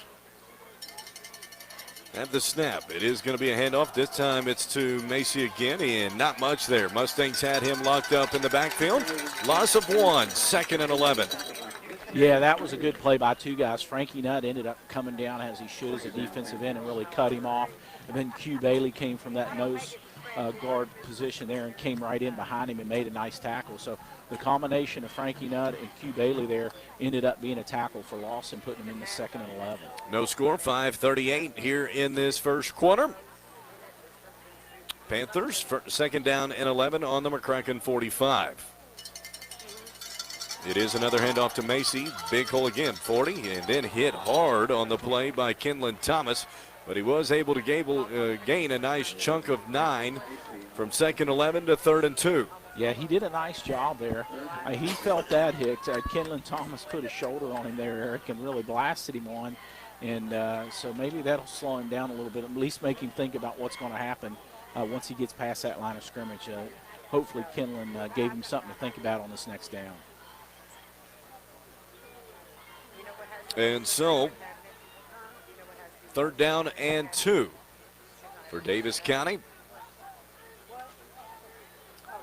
as they have it on the McCracken County 36. It is going to be a quarterback keeper. Floyd has it across the 30 to about the 27, maybe even the 26, depending on the spot. Gain of about 9, maybe 10 on the quarterback keeper. 1st down, Daviess County. Yeah, Eric, there, that's the first time we've really seen Luke Floyd use his legs. We've seen him throw a couple passes, but he did a nice job finding the hole there right off the center to pick up that 1st down. So, right now, so far, what I see, Eric, in this game is this Daviess County offensive line sort of is having their way so far in this first 8 minutes of this first quarter. So some more of these defensive linemen from McCracken County, I see he's got Gage Cunningham in there now. He's got Brody Phelps in there, so he's putting a little bit of size along that front defensive line from McCracken County. And timeout is called. We'll take one with them. 4 minutes left in this first quarter. No score. Rudy's Farm Center is your locally owned farm, industrial, and hardware store in Keppel. And the Rudy family is proud to be a part of Mustang Nation. Why don't you come out and enjoy a bag of famous popcorn? It's just 10 minutes from the school campus out on Highway 60. While you're there, take a good look at the selection of Traeger wood pellet grills, a great addition for your tailgate party. At Rudy's Farm Center, down Highway 60 in Keppel. Greg Culver on Culver's Salted Caramel Concrete Mixers. Summer just isn't complete without this treat. We take our frozen custard and add salted caramel. Then pick your favorite mix in. Cookie dough, brownie pieces, or how about Reese's Peanut Butter Cup? We spin it by hand. I love seeing that caramel swirl through the custard. There it is. Come on in for the Culver's Salted Caramel Concrete Mixer. Welcome to Delicious. Stop in at Culver's on Highway 60 in Paducah. Back here it is 1st down and 10 for Daviess County as the Panthers have it on the McCracken County 27-yard line. And no score here in the first quarter. Great job on the handoff to Macy to be closed down for a loss of about 3 on the open field tackle for McCracken County by Brody Phelps. Yeah, Eric, I said right there before the timeout that coach has brought a little bit of size over there on that defensive line. He's brought Brody Phelps in there. He's brought Gage Cunningham over there as well. So he brought us 2 big offensive linemen to jump in there in the middle of this defensive line. So, that was a great play by Brody Phelps. That's the kind of stop we need along the line of scrimmage. So we may see a lot more Brody engaged along this defensive line tonight. That'll make it 2nd down and 15 now for the Panthers. On their own 32, it's going to be a handoff to Macy again, stretching it long, left side, big hole, 25, 20, and he will go out of bounds just short of the 1st down marker, gain of about 13, maybe even 14. It'll be 3rd and short. Yeah, Eric, they've run that sweep play a couple times. That last time, Macy had a big run. It was actually a holding penalty and called back, but this time there was not. And he had a lot of open field out there on that far side of the field from us. So, right now, Daviess County, we knew coming into this game that they're strictly mainly a running offense, and so far we're seeing good execution out of them. 3rd down and 2 for Daviess County. On the McCracken County 19. It is going to be a quarterback keeper, Floyd, as he will lunge forward and have the 1st down. 1st down and 10 for the Panthers around the 17. Yeah, Eric, and I think that's probably the 5th, 6th 1st down that Daviess County has picked up in this quarter. So, not only have they been effective in this running game, they've been effective in really picking up enough yardage just to continue to move the sticks and make good, long, steady drives. I mean, you look at it right now, there's 2 minutes and 42 seconds to go in this first quarter. And so far, the Mustangs have only had 3 offensive plays. So Daviess County's had the ball 95% of this first quarter. So they're going to measure really quick. As chain gang comes out.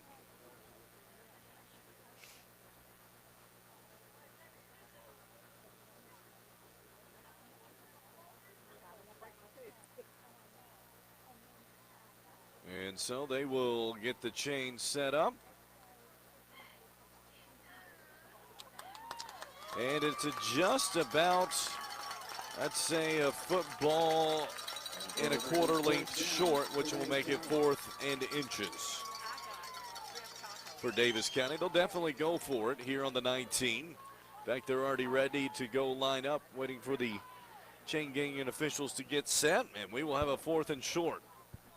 Yeah, this is a critical play here. I mean, the Mustangs stopped him last time down about this same spot on the field with that interception by Chase Dassing. But, you know, right here, Daviess County's got this 4th and, like you said, a short one. So this is a critical play for this defensive line from McCracken County to dig in and get a stop.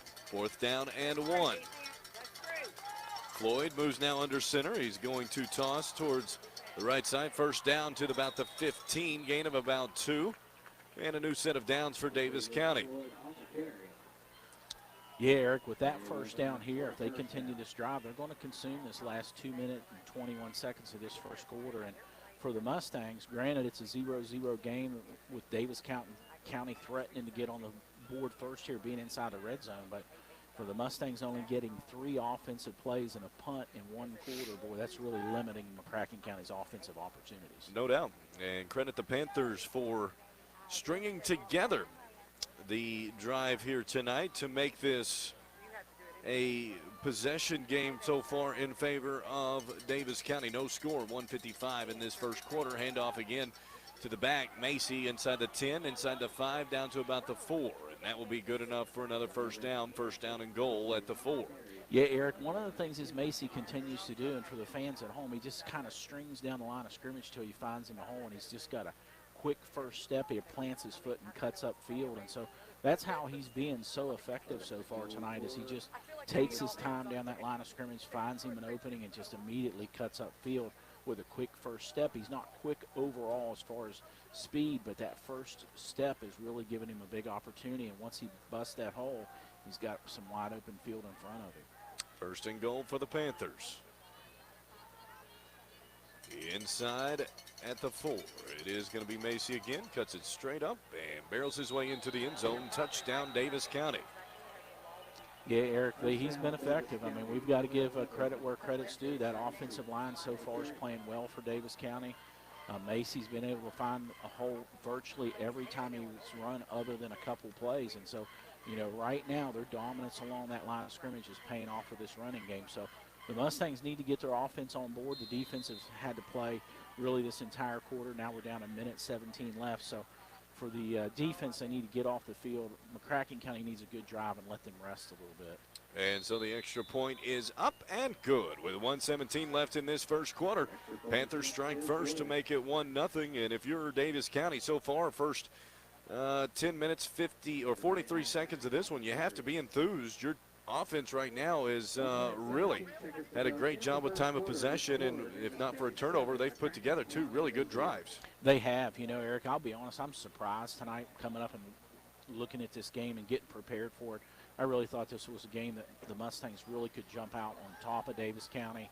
We know they've had a tough year at 2-6. When you look statistically, they've not had a good year. And so overall, to me, the advantage coming into this game was the Mustangs. So I'll be honest with you, I'm standing here tonight as a Mustang fan, a little bit shocked, a little bit surprised that Daviess County's been able to really own the offensive side of the ball and not allow McCracken County to get really any offense going so far in this first quarter. So a little bit of a shock here at the start of this game from what was expected. So Daviess County leads it right now, 7-0, as the kick will go inside the 20 and go out of bounds. And so the penalty will come out, and the Mustangs will take over once again. 1st down and 10, and a chance now, if you're McCracken County, get back on and get on the scoreboard and tie it up.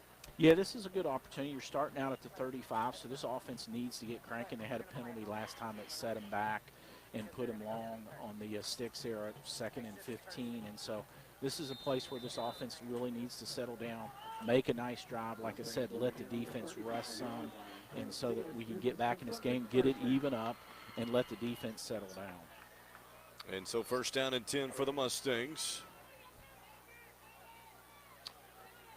As Maddox O'Neill changing the series. And it looks like McCracken may have moved as they are waving off the flag. Actually, it is not a flag. Official waves it off. And the play will resume in just a moment with the new play clock. First down and 10.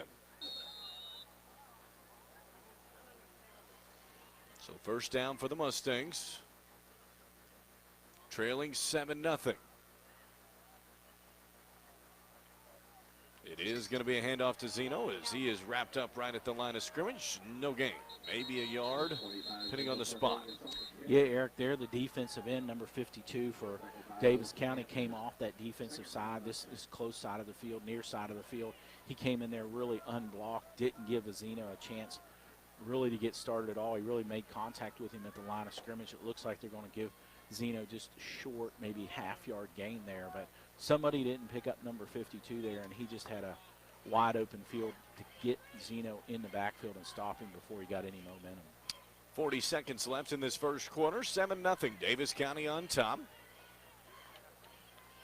As O'Neill gets the snap, drops back, looks towards the left side. It's caught by McClode, gets across the 35 to the 39. Gain of about 4, make it 2nd and 6. Or, third and 6. Yeah, 3rd and 6. So the Mustangs here have got an opportunity. They need this first down. I think Coach Smith would probably let this clock run out, Eric, with about 14 seconds to go. If nothing else, just to let his offense settle down and give his defense longer to rest in case Daviess County gets a stop here. Want to give a shout out to Richard and Vicki Burgess listening in tonight. Good to hear from you all on the Sailor Connection text hotline, as that will do it for the first quarter. After 1 quarter of play, Daviess County leads McCracken County 7-0. It's football season, and no matter who you're rooting for this weekend, Mr. Cool is here to provide innovative HVAC solutions for your home or small business. With our famous patented DIY line or our brand new central ducted system, we help keep America cool in the summer and nice and cozy in the winter, all from right here in your community. So if the ref has you hot or quarterback play has you cold, visit MrCool.com and find out more about our innovative HVAC solutions. Mr. Cool, comfort made simple. Taking care of your family isn't always easy, so we make sure getting care when you need it is. With Baptist Health Urgent and Virtual Care, we bring you more options and greater convenience too. With video visits available 24/7 and online check-in through MyChart for in-person visits. To check in online or to set up a video visit, go to baptisthealth.com/careanywhere.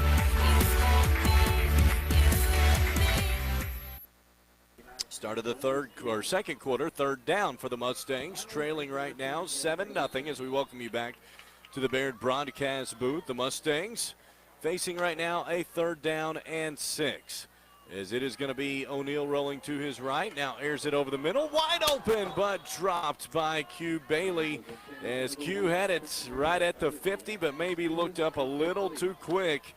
And it will be a 3 and out for the Mustangs. Yeah, that was an unfortunate break there. Q ran a good pattern. He was wide open, and that was a good throw by Maddox O'Neill. That was just a drop ball by Q, unfortunately, there. That would have gave the Mustangs a first down. And I think right there, the first down was critical. The Mustangs need to keep the defense on the sidelines a little bit, let them get a little bit of resting time, let them get a little coaching. So unfortunate this defense is going to have to come back out here after only 7 seconds in the second quarter. And one of the things is that Ivan noted Daviess County had 18 offensive plays in that first quarter compared to the Mustangs only having 5. So 4th down for the Mustangs. They will kick, and the Mustangs jumped. And so that will be a false start on McCracken County. And instead of 4th and 6, it will be 4th and 11 for McCracken County. And the Mustangs will move back 5 yards. Yeah, that, Eric, is a little bit of a breakdown there. It looked like the back guy for McCracken County in that punting setup actually is the guy who calls for the snap. He called for the snap, and for some reason the long snapper didn't do it, and he ended up moving and causing that false start. Want to give a shout out to the head coach's mom, Coach Jonathan Smith's mom listening in, Miss Janet Smith, as it's a very good punt. It takes a great bounce for the Mustangs. It will go to the 20.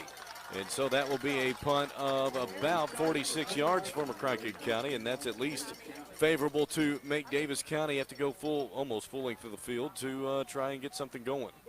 Yeah, Eric, that's one of the best punts I've seen McCracken County have all year, and that execution was good. The snap was good. There was a really nice snap, and then I've got to give Sebastian Hutchin. He started punting again last week. He's punted a little bit some last season. He's been in and out as punter, but he's been punting the last 2 weeks. That's the best punt he's had all year. That was just a nice spiral. That ball actually turned over, took a nice bounce, and ended up, like you said, being about 46-yard punt and turning the field for the Mustang defense. So Daviess County has it, first down and 10 on their own 20.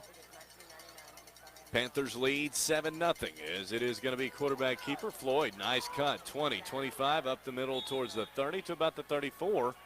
And it will be a nice first down. And so far, Daviess County is getting their running yards in chunks. Yeah, there it looked like Frankie Nutt did a good job. He's supposed to come downfield. He did. He boxed Luke Floyd back into the middle of the defense. He missed the tackle, unfortunately, for Frankie, but there wasn't anybody backing him up there, and Luke still had a wide open field. So, as far as from Frankie Nutt's defensive end standpoint, he did the right thing. There just wasn't anybody from the linebacking core or the rest of the defensive line that slid over there and filled that hole, and really would have been a nice short stop. And it just didn't pan out for the defense. First down and 10 for the Panthers on their own 33. And the play clock winds down. It will be a delay of game. They tried to get a timeout in time. Were unable to do it. Delay of game moves it back 5 yards to first down and 15. Yeah, Eric, and so far, this defense has got to settle down. The only thing that slowed Daviess County down so far is a holding penalty. That's right. Running out the clock there, penalty, and then the one turnover with Chase Dassey making a nice interception. Other than that, they've had all positive plays so far from the offensive line of scrimmage. So the front seven from McCracken County is really the ones that are going to have to dig in so far. They've not thrown but about 3 passes, so there's not been a lot of pressure on these defensive backs, but there's a ton of pressure on this front seven, and they need to dig in. That's right, and so that will make it now first and 15 as Macy cuts it towards the right, and they will work to get a tough 2-3 yards to make it second and 12, maybe third. Yeah, let's call it 12. Yeah, that's one of the better defensive plays. There's been a couple tackles right along the line of scrimmage. I think that's the third one tonight so far. So, that's really the expectation, Eric, I had coming into this game, as well as this defensive front seven played last week, is to do what we saw right here on this play here. But we know so far tonight they've not been consistent at it. So this is an opportunity with second and long to get a stop. Second and 12. Snap. It is going to be a handoff towards the left side. Cuts it up around the 35 to the 36. That will make it a third down and about, let's call it 7. Yeah, one of the things is I know Coach Smith, and it may be something, Eric, I list for kind of halftime adjustments, but the outside linebackers and the defensive backs have not been able to get off their blocks as well, and that's allowed this running outside on both sides of the offensive line out here in really open space, because those guys just aren't getting off their blocks. Wide receivers are doing a good job blocking for Daviess County. Third down 7 for the Panthers on their own 36. Snap, and it's going to be pressure. Floyd rolling, throws right side. It is incomplete. Nice job by the Mustang defense as they were able to get the stop and make it fourth down for the Panthers. Yeah, Eric, that was a combination. One thing, Frankie Nutt was doing a good job. He got chasing after Luke Floyd, chased him out of the pocket over there on the far side of the field, so he was putting a lot of pressure on Luke Floyd. He had to get rid of it. And the defensive backs, one of the things is I commented, they are playing good so far tonight, and that was some nice coverage by the defensive backs. So fourth down for the Panthers. Panthers lead 7-0, 9:41 here in this second quarter. It is a good snap. It's a line drive punt, takes a Daviess County bounce. It's going to be returned by Dawson Hayden out to about the 30, 35, 40. Fumbles it, and it's taken by Daviess County at the 36. And so a fumble by Hayden will make it first down and 10 for the Panthers. That will be on the McCracken County 36. And right now, just no luck going McCracken County's way at the moment. No, Eric, that was an unfortunate turnover. Dawson did a great job picking that up off the bounce. He'd already returned it about 15, 16 yards when the guy made contact with him. But guy made contact with him, just blew the ball out of his hand, popped it up there in the air, really gave Daviess County an opportunity to return it, but it was a good tackle there. So unfortunate this defense is back on the field again for another series. And so they've got to dig in here a second time and get a stop. That's right. And so first down for the Panthers inside the 40 at the McCracken 36. As they lead the Mustangs right now 7-0. It is going to be quarterback keeper Floyd straight up the middle as it across the 30 inside the 25, cuts it towards the 23. Nice job gaining 13, first down again for the Panthers. Yeah, and there, Eric, there was several missed tackles there. I think that's one of the areas that we've not talked about so far tonight. Really, the Daviess County running backs, and including the quarterback Luke Floyd, have done a pretty good job in open space, but there was 3 or 4 Mustangs that had a good opportunity to stop Luke Floyd before he gained too many yards, and really were just missed tackles allowed him to pick that first down up. And I know that was an area that Coach Smith worked with these guys tremendously after the Henderson County game, and that might be another place we need to talk about at halftime. First down and 10 for the Panthers on the McCracken 24. Mustangs trail right now 7-0. It is going to be a bobbled snap, or did it even snap? It doesn't look like the snap was taken, so that's a false start on Daviess County, and that'll be another 5-yard penalty against the Panthers. Yeah, Eric, that's actually the second time, there in the first quarter they had a false start. It was on the center as well. You don't very often see a false start on the center, but that's actually the second time tonight that the center from Daviess County has made that mistake and allowed McCracken County to get a little advantage here at 1st and 15 now.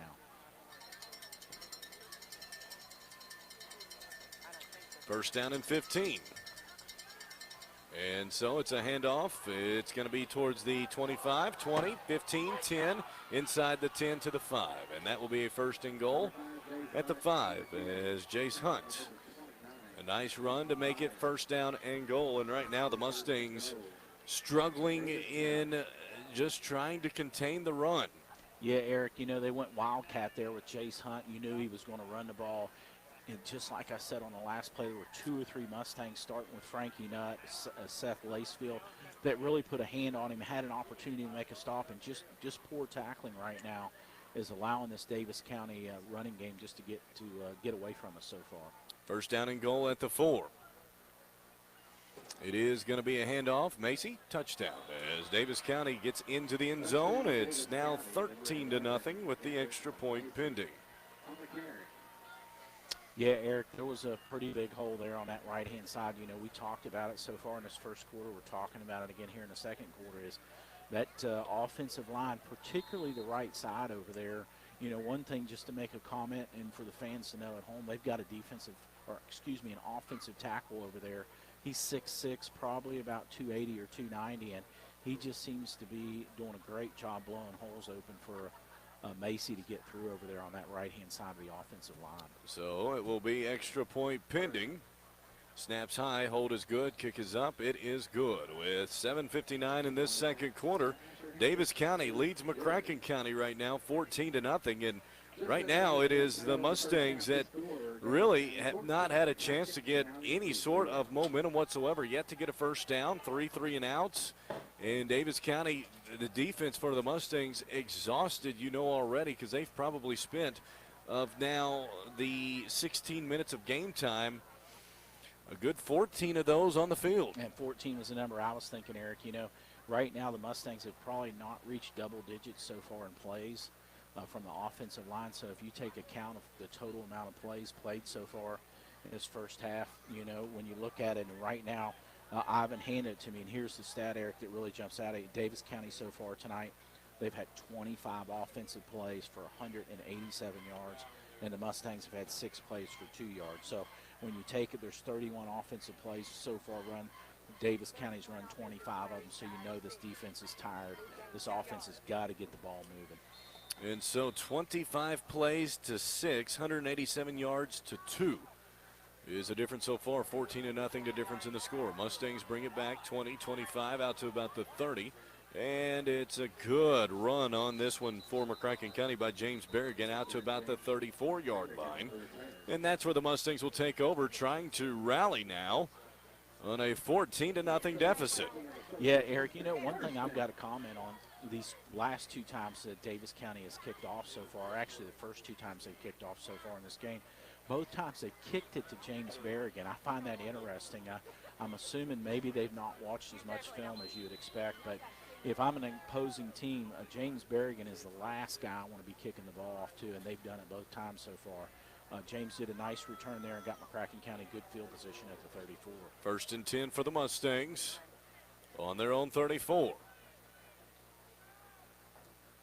And so it will be Maddox O'Neill getting the snap. He hands it off to Zeno, straight up the middle.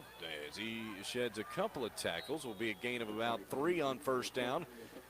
And that will make it 2nd, and let's call it a 4-yard gain, 2nd and 6. Yeah, Eric, that's a good start to this drive. I mean, just like you and I both mentioned just a moment ago, McCracken County leading into that play only had 2 yards, and so that was a 4-yard pickup by Zeno. So that's really the first positive play the Mustangs have had so far offensively, and we're through almost a quarter and a half. So hopefully that'll get this drive started in the right direction. Mustangs, 2nd and 6 is Maddox going down the right sideline, has Falconite across the 40 out to about the 34. Nice job on 2nd down. Maybe that will get the Mustang offense started. It certainly's got the crowd riled up here. I think that's the first thing the crowd has had to cheer about all night. You hear the crowd. Hopefully that'll get these guys in the game. That was a great route by Cooper Falconite, though he had a defender right with him. But Maddox O'Neill gets the credit there. He did a nice job throwing that off his left-hand shoulder there of Cooper Falconite for him to be the only one to get a chance to catch that pass. 1st and 10, quick throw towards the left side. It's picked off as it was overthrown by a good margin. And then the only one in the vicinity was Jace Hunt. And so Jace Hunt able to pick it off. And yet again, another turnover for the Mustangs. It will be Daviess County taking over 1st down and 10, and almost a chance with the score here to not necessarily put it out of the reach in the first half, but it's very hard to come back from a 21-point deficit. Yeah, it is, Eric, particularly when you got a running game, because the running game is going to consume a lot of clock. It's what Daviess County's done through this first quarter and a half. So this is an area the defense has got to get a stop here. From McCracken County's going to have a realistic chance of getting back in this ball game. So 1st down and 10 for the Panthers on the 26. It's going to be a handoff to Macy. Cuts it up around the 31. And he'll be brought down right there for a gain of 5, 2nd and 5. Yeah, Eric, and you know, just watching the game here live, these defensive guys from McCracken County continue to not be able to get off their blocks, and it's just allowing Macy to come down that line of scrimmage and find where he wants to run forward. And so, you know, one of the things is, and we're going to talk about at halftime, and I know Coach, from a defensive standpoint, is always coaching these guys to get off their blocks. Right now, they're not able to do that, and it's just giving Daviess County plenty of room to run. Didn't give them as good of a spot as I thought. It's going to be 2nd and 6 for the Panthers on their own 31. As it is going to be a handoff to the back. Not much there. This time giving it to Sam Oberst, and he lost a couple, maybe a yard. 3rd and 7. Yeah, that's really the second, maybe third play. The Mustangs have been able to stop them in the backfield. It looked like a combination there. Q Bailey coming off that nose tackle spot, and Jackson Shackleford coming off this right-hand end of the defensive line. So those guys did a good combination there to back them up another yard and put them in a 3rd and 7. So if the Mustangs want to have a fighting chance tonight, this down right here is critical for a stop. 3rd down and 7 for the Panthers on the McCracken 30, or they're on their own 30, excuse me. 14-0 Panthers, 5:25 here in this second quarter.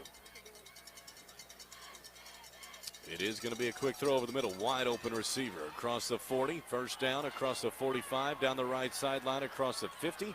Inside the 40 to the 36. Wide open was Tyson Sharon. He went for the big gain. 1st down and 10 at the 35. Yeah, Eric, you know, one of the things is we've talked all season, the Mustangs had a little bit of difficulty with their coverage right across the middle of the field. And that was the case there. He was able to find a wide open spot about 8-9 yards down the field. Made a nice catch. Another thing that occurred there that we've witnessed so far tonight, a little bit of missed tackling there allowed him to pick up another 15 or 20 yards. So this defense had a good opportunity there. They need to get back in that same opportunity here in the next 2 plays. First down and 10 for the Panthers on the 35.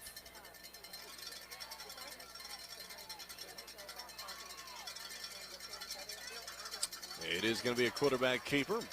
It's towards the left side. A flag's coming out. This one's coming back, as it looked like holding on the play was Jace Hunt. And so that will move it back for Davis County. As he did kind of the double whammy. He created the holding call, but then what drew even more attention to him was right when he was doing it, after realizing he was doing it, he threw both hands in the air. You know, that you see players do that all the time. Might as well just throw the flag for the referee. That's right. You might as well just do the old legend, hey, I'm guilty, watch this, I'm going to throw my hands up in the air. So it's a good break for the Mustangs here. It's back to 1st and 15. So they've got to dig in here. I mean, they're on our side of the field again at the 41. The Mustang, so far, you know, one of the things is Eric, Davis County, one of the things that has slowed them down is some unfortunate penalties. So, you know, they are hurting themselves a little bit offensively, but this defense has got to take advantage of this 1st and long. 1st and 15 for the Panthers. Panthers lead 14-0, 4:37 in this second quarter in front of a stunned Marquette Stadium. It's another handoff. Is Macy, not much there. Nice job by the Mustang front line to close that down right away. Yeah, that was a nice play. Both Frankie Nutt and Charlie Higdon did a good job closing off that end. That's really, Eric, the defense that I expected to see all night long against this running game of Davis County. And so that's one of the first, maybe second, third time tonight that we've seen the effectiveness of this front seven, and they did a good job. Now they got them backed up in 2nd and 17. So, you know, one of the things is we might assume here from Davis County, they're on our side of the field. They're at the 42. This probably more likely is 4-down territory. So this Mustang defense is going to have to hold them for 3 more downs. 2nd down and 17 for the Panthers, leading 14-0, 3:53 in this second quarter. Mustangs bringing pressure. It's a bobbled snap. Who's going to get on it? Mustangs have it. 1st down, McCracken County. That was a big-time break for the Mustangs. Yeah, Eric, it looked like Brody Phelps came up with that. You know, one of the things this Coach Smith has done is he's put Gage Cunningham and Brody Phelps over there on the defensive line. We've seen it a couple times so far tonight. Kind of a heavy package along that defensive line. They did a good job there. Luke Floyd fumbled the snap. It looked like Brody Phelps picked that up. So Brody's having a good game so far from the defensive side of the ball. And so it is 1st down and 10 for the Mustangs on their own 45. It will be McCracken County trying to break through in what has been a really rough start. Berrigan straight up the middle, not much there as the Panthers clog that hole, maybe for a gain of 1, 2nd and 9. Yeah, that was a positive yard there. I mean, they made contact with the Berrigan right at the line of scrimmage. He tried to run right off the center's hip there and run right down the middle of the field, and there just wasn't any room there. The middle linebacker there for Davis County stayed home. He made a good stop there. So I'm glad to see Berrigan in there. I mean, he comes in to substitute for Zeno. We know he brings a lot of speed to the game and an offensive threat. 2nd down and 9.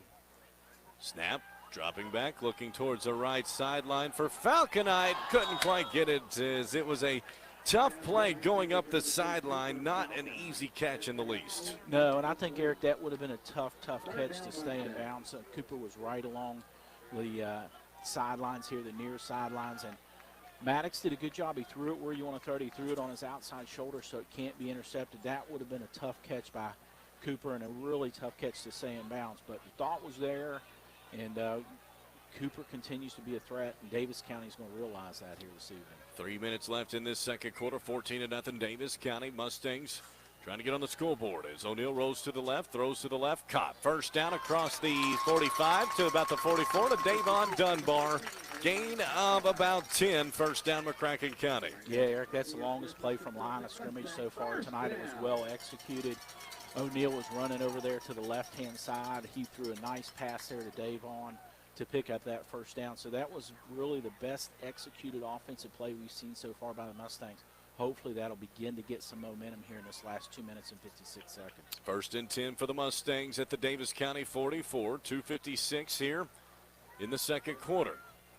It's going to be Berrigan looking to go off tackle. He does across the 40, 35, out to about the 34. Gain of about 9, maybe 10 on the spot, and it's close to a first down.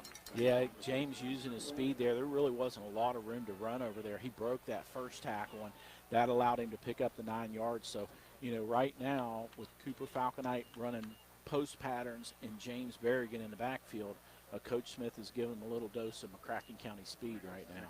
Second down and a short one for the Mustangs.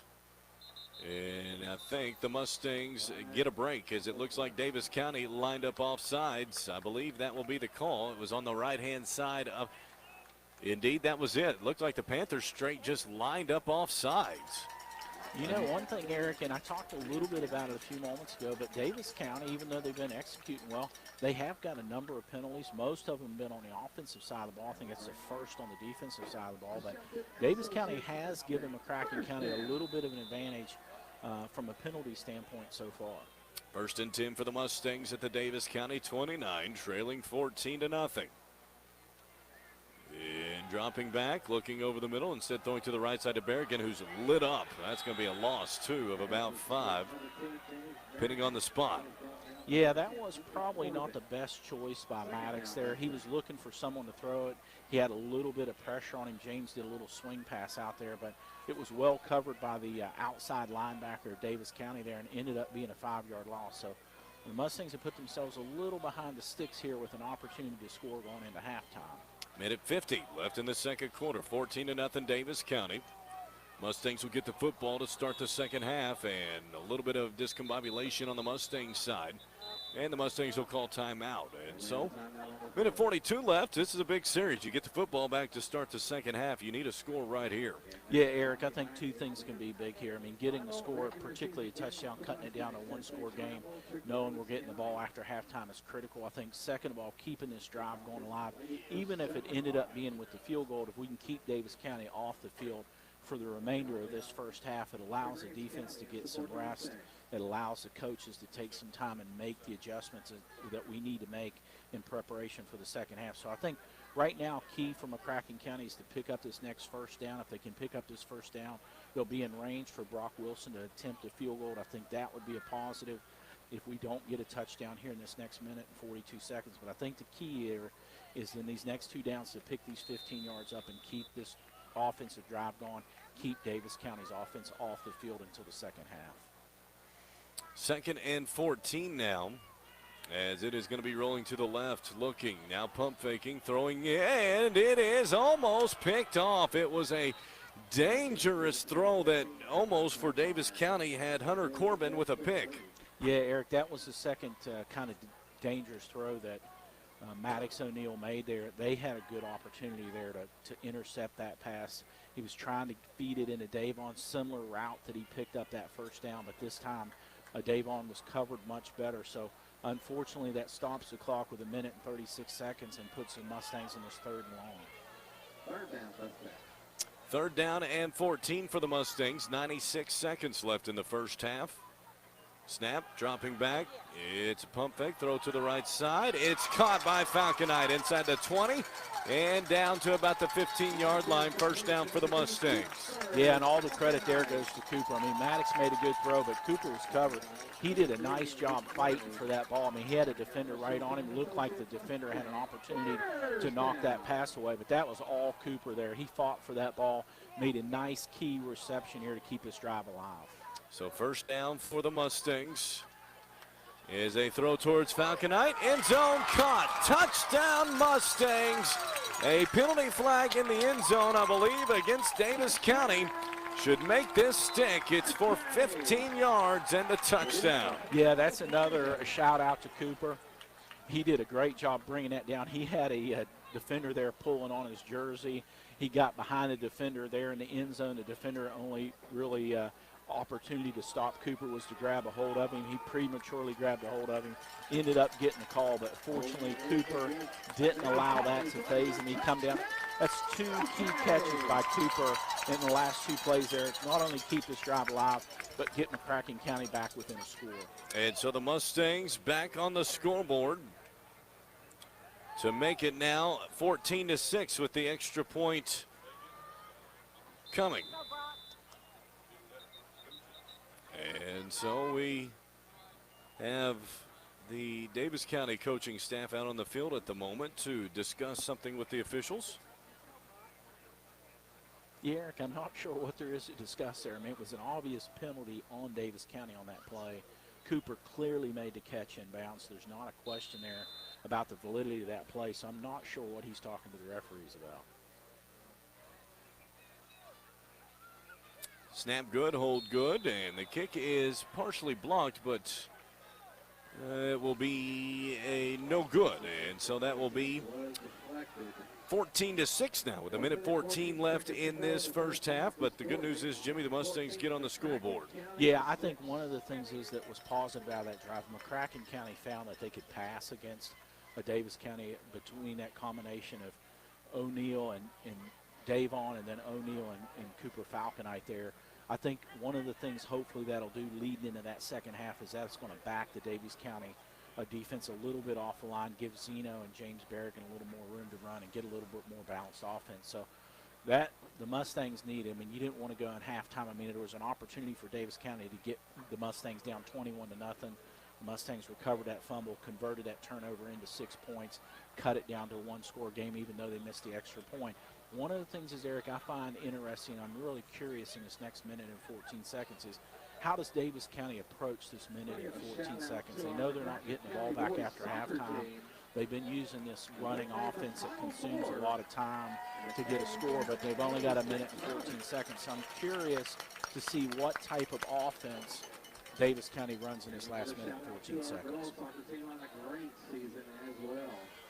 And so the Mustangs struggling right now, but getting back into it a little bit. And so the Mustangs will kick off.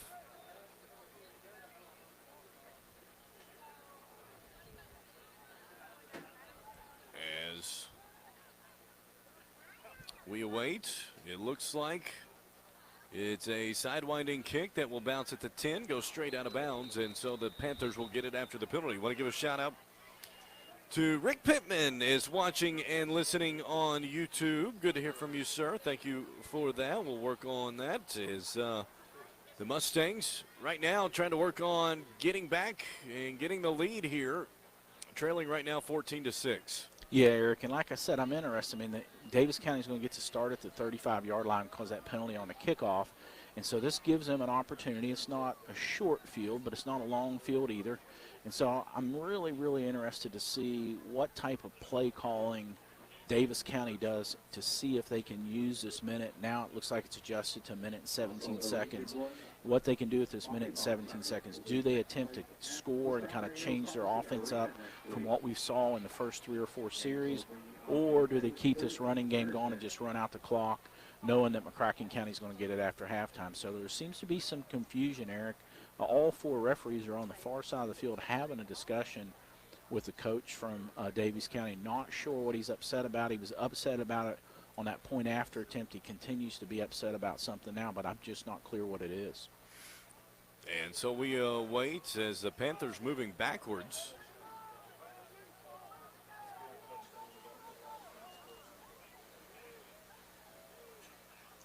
And so it will be on the 20 for Davis County.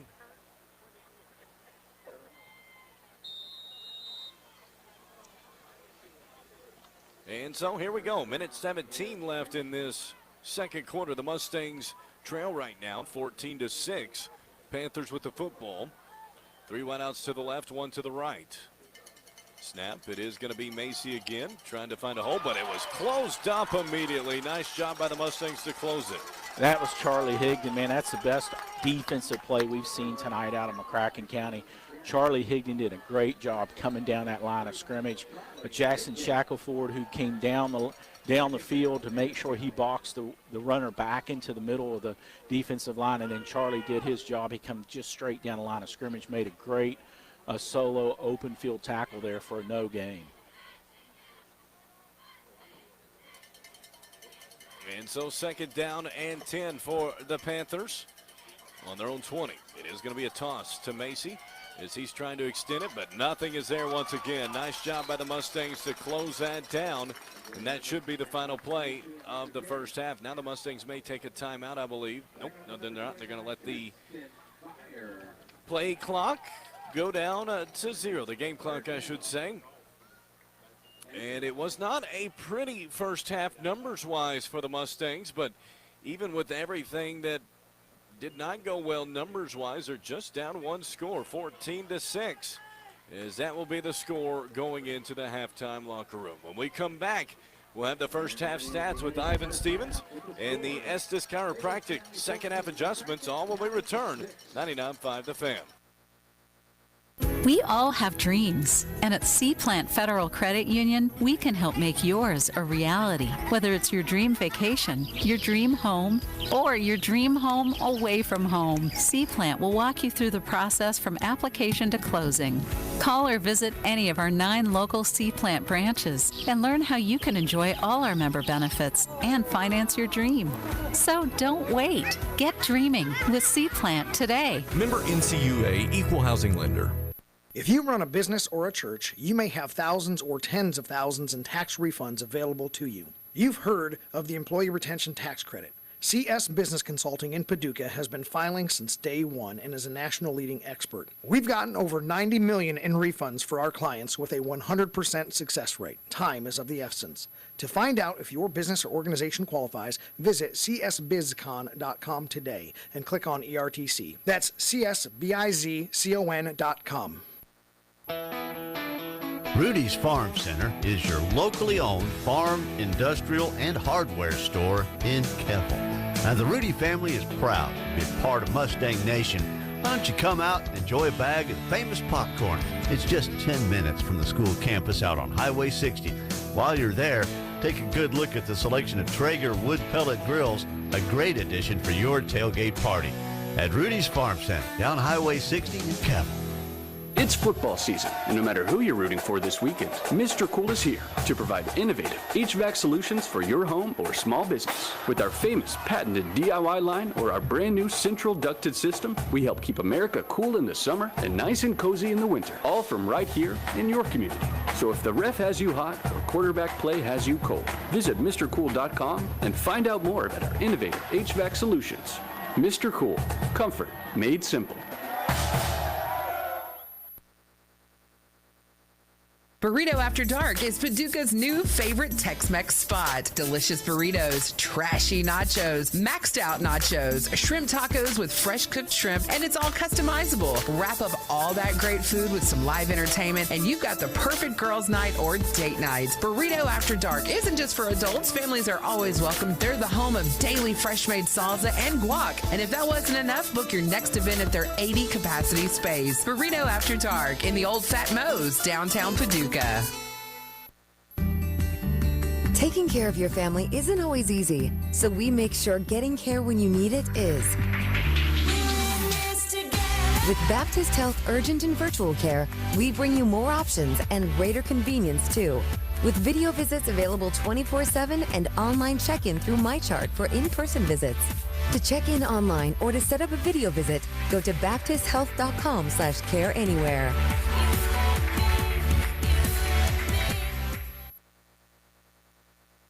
If you live with pain, you have good days and bad days. You deserve a pain-free life. And the first step is talking with your doctor about pain management with Dr. Ferdinand Salvacion at the Orthopedic Institute of Western Kentucky Pain Center. Dr. Salvacion specializes in pain management and will work with you to get you back to those good days. Talk to your primary care provider about pain management with Dr. Salvacion at the Orthopedic Institute of Western Kentucky. Greg Culver on Culver's Salted Caramel Concrete Mixers. Summer just isn't complete without this treat. We take our frozen custard and add salted caramel. Then pick your favorite mix in. Cookie dough, brownie pieces, or how about Reese's Peanut Butter Cup? We spin it by hand. I love seeing that caramel swirl through the custard. There it is. Come on in for the Culver's Salted Caramel Concrete Mixer. Welcome to Delicious. Stop in at Culver's on Highway 60 in Paducah.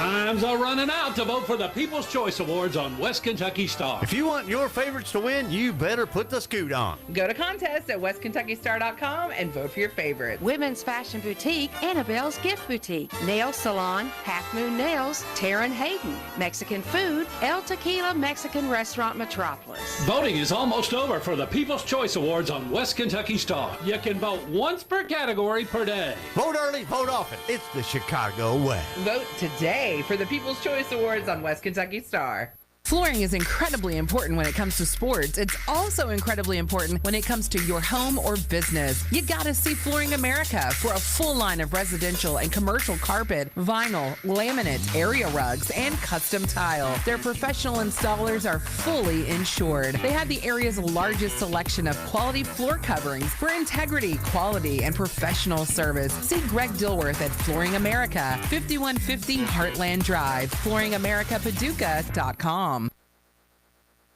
Hey guys, what do you want to do for dinner? I want pizza. Well, I want a salad. I'm in the mood for some pasta. I want ice cream. Sounds like we're going to Pizza Inn. Yay! Pizza Inn is home to the area's largest buffet and salad bar. They also offer options for pickup, delivery, DoorDash, and even catering.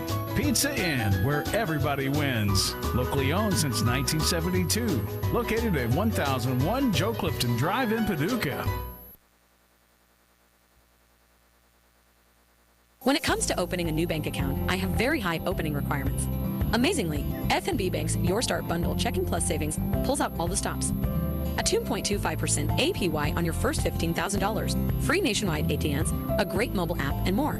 Hey, when you meet a bank that complies with your terms, it's not about small print. It's your big goals and dreams.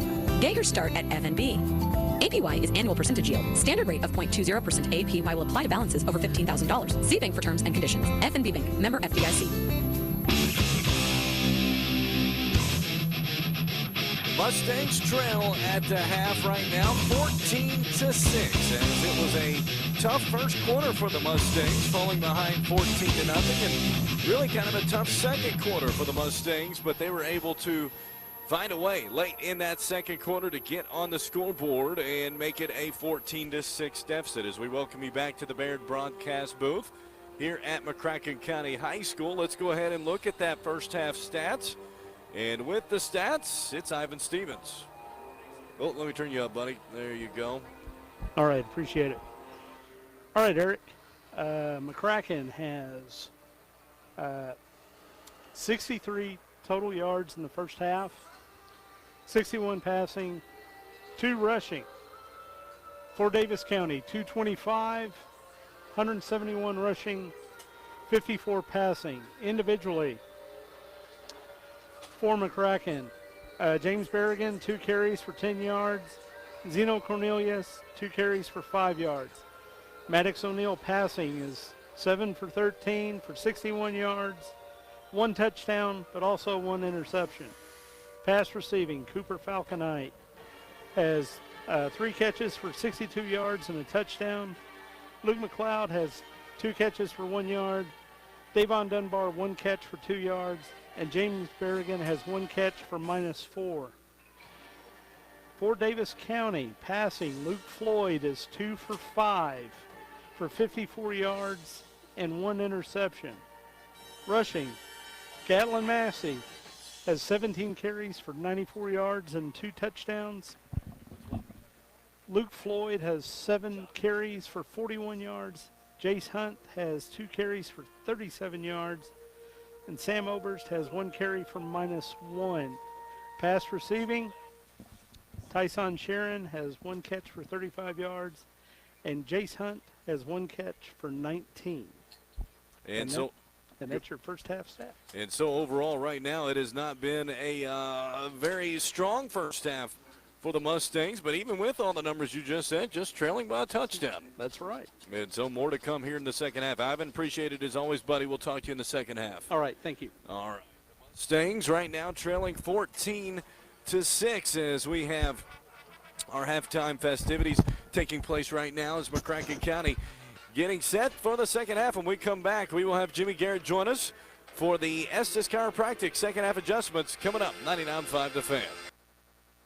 We all have dreams, and at C-Plant Federal Credit Union, we can help make yours a reality. Whether it's your dream vacation, your dream home, or your dream home away from home, C-Plant will walk you through the process from application to closing. Call or visit any of our 9 local C-Plant branches and learn how you can enjoy all our member benefits and finance your dream. So don't wait. Get dreaming with C-Plant today. Member NCUA Equal Housing Lender.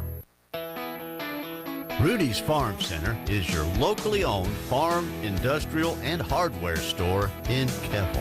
Now, the Rudy family is proud to be a part of Mustang Nation.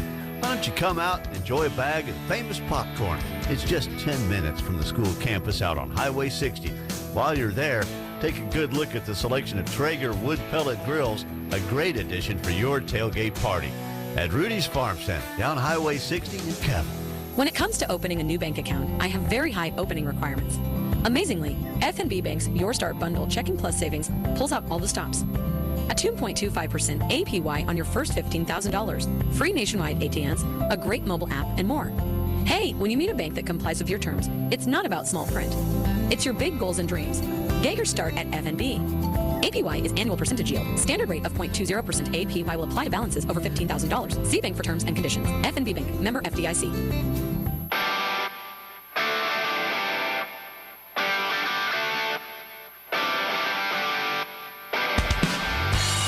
Mustangs trail right now, 14-6 as we sit here at half.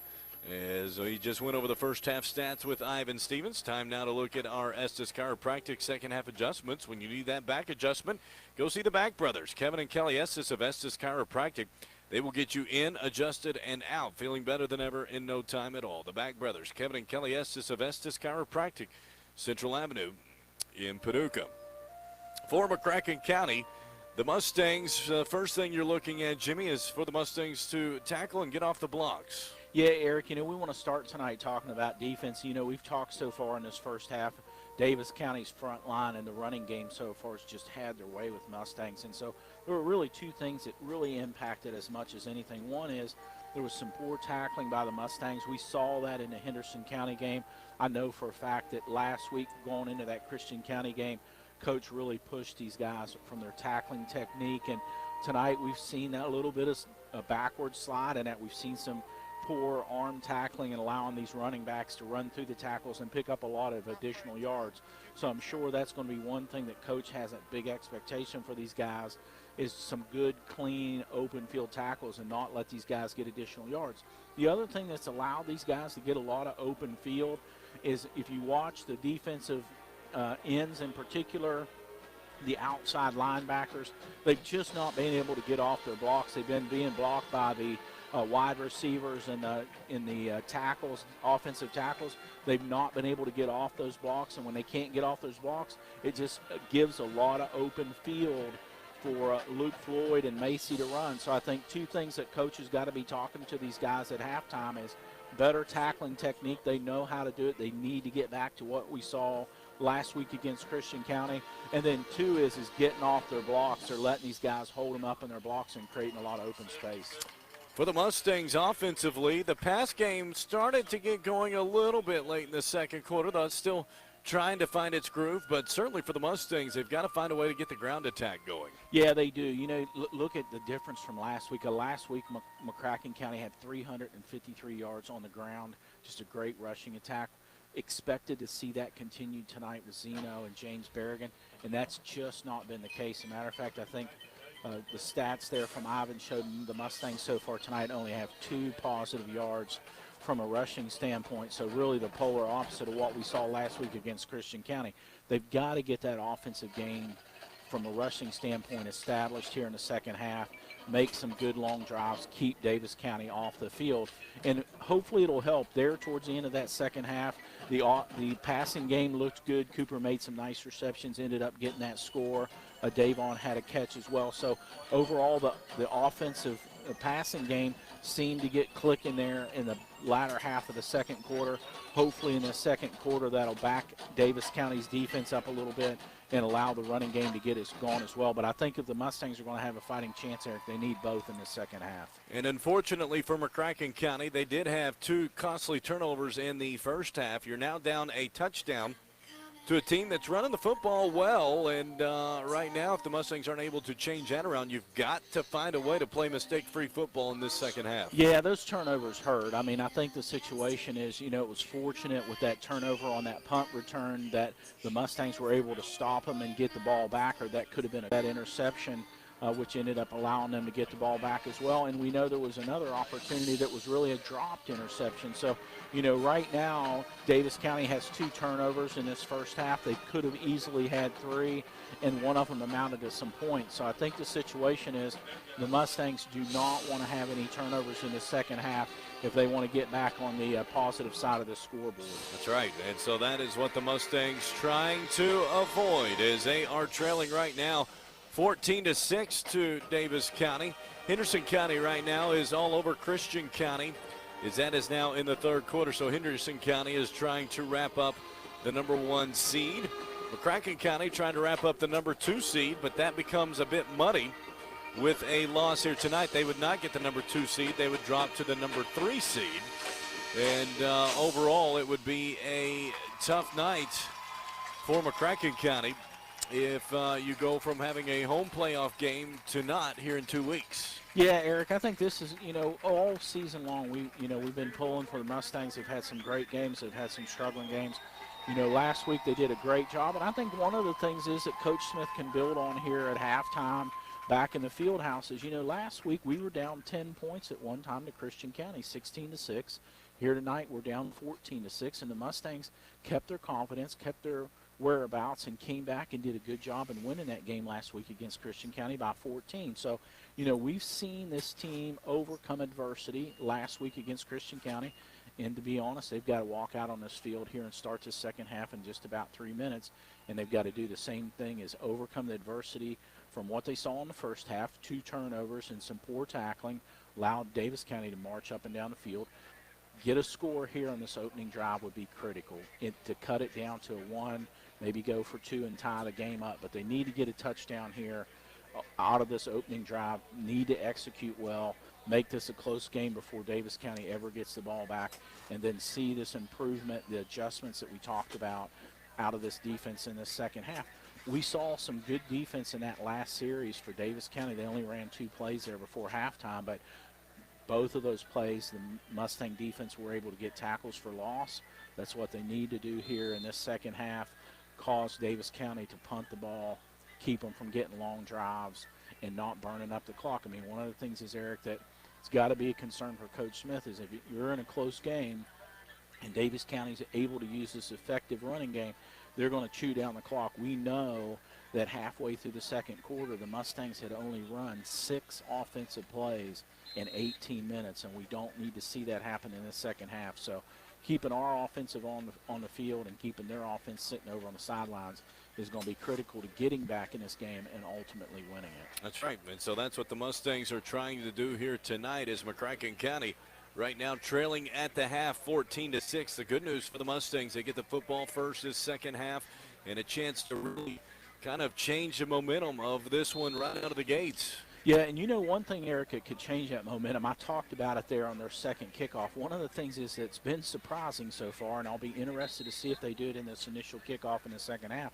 Both of their kickoffs, they kicked it off to James Berrigan. Right. And like I said, if you're watching film and you're a coach and McCracken County's got 11 guys on the field for a kickoff return team, James Berrigan is the very last guy I'm kicking the ball to.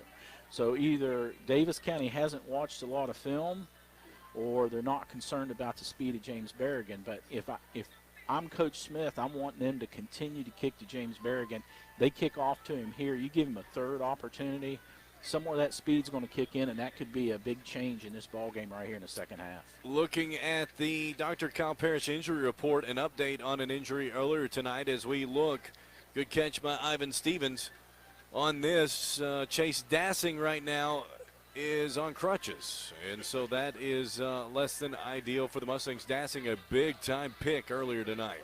Yeah, Eric, that's unfortunate. Now, that's going to be an injury right there that I'm sure Coach Smith is worried about. Chase Dassing has been really one of the most solid defensive players the Mustangs have had over 2 seasons. Last year playing middle linebacker, this year playing outside linebacker. He's got 3 interceptions so far this season, 1 for a touchdown last week, and he's great at tackling. I mean, Chase Dassing's probably one of the cornerstones of this defense. So with him out this second half, that's certainly a big concern coming out here. And I'm not sure. I think there's a question mark, and I'll be honest, Eric, it'll be interesting to see when the defense goes on the field. I can tell you right now, I don't know who that is that steps in for Chase Dassing this evening. And so the Mustangs, right now, it's not been a night of great news overall, but even with everything that seems to have gone wrong against the Mustangs, they're just down 1 score, 14-6 here at the half. And so McCracken County trying to right it a little bit, right the ship, and get this thing back to an even game. It's 14 if possible this first series, and start the beginning of what could be a great second half, hopefully, if you're a McCracken County Mustang fan. Yeah, Eric, this is the start right here. I mean, we're getting lined up for this kickoff. I see James Berrigan. He's out there on the far side of the field around the 28-yard line. That's exactly where they kicked it off last time. You know, just getting a little bit of view here for how they're setting up their kickoff team. It looks like he's got the ball angled for kicking over there in that same territory of James Berrigan. So, you know, I got to be honest with you, as a Mustang fan, I hope they kick it off to James Berrigan, and James shows the speed that he has right here and makes a game-changing play in this first play of the second half. And so Daviess County in just a few moments will kick right to left across your radio dial as we sit here at Marquette Stadium. Mustangs this second half will be going left to right. So Daviess County looks like they are about set. And we are set for the second half. Mustangs trail 14-6. As the third quarter's underway, it's a short kick right to Berrigan as he gets it at the 35, or 25-30. And out to about the 35. He is spun around and almost able to get back on his feet. He spins his way to the 37. Maybe the 38. First down for McCracken County. Yeah, I mean, that's good field position. James did a great job there. He didn't go down on that first contact. He ended up staying on his feet. And like you said, Eric, it almost looked like there for a second that he was going to be able to break loose and make a long run. So, you know, hopefully Daviess County will continue to kick off to James Berrigan. Somewhere in this ball game he'll break one loose. But good field position nonetheless for the Mustangs to start at the 38. First down and 10. As O'Neal drops back, he's looking. He's going to throw down the middle of the field. He's got Dunbar, but it's a little behind him, incomplete. If he can hit Dunbar in stride right there, that's probably 6. Yeah, that would have been 6 for sure. He threw just a little bit behind Dunbar, allowed the defender there to get a hand on it as Davon was reaching back to make that catch. I think if he'd have made it a little bit out farther forward, Davon did have a step or so running that pattern sort of to the middle of the field there. It would have been a good opportunity for a quick 6 here for the Mustangs. Second down and 10 for the Mustangs on their own 38, trailing 14-6, start of the third quarter. It is going to be Zeno, and he's not too much there. Maybe a gain of 2, about the 40, and make it 3rd and 8.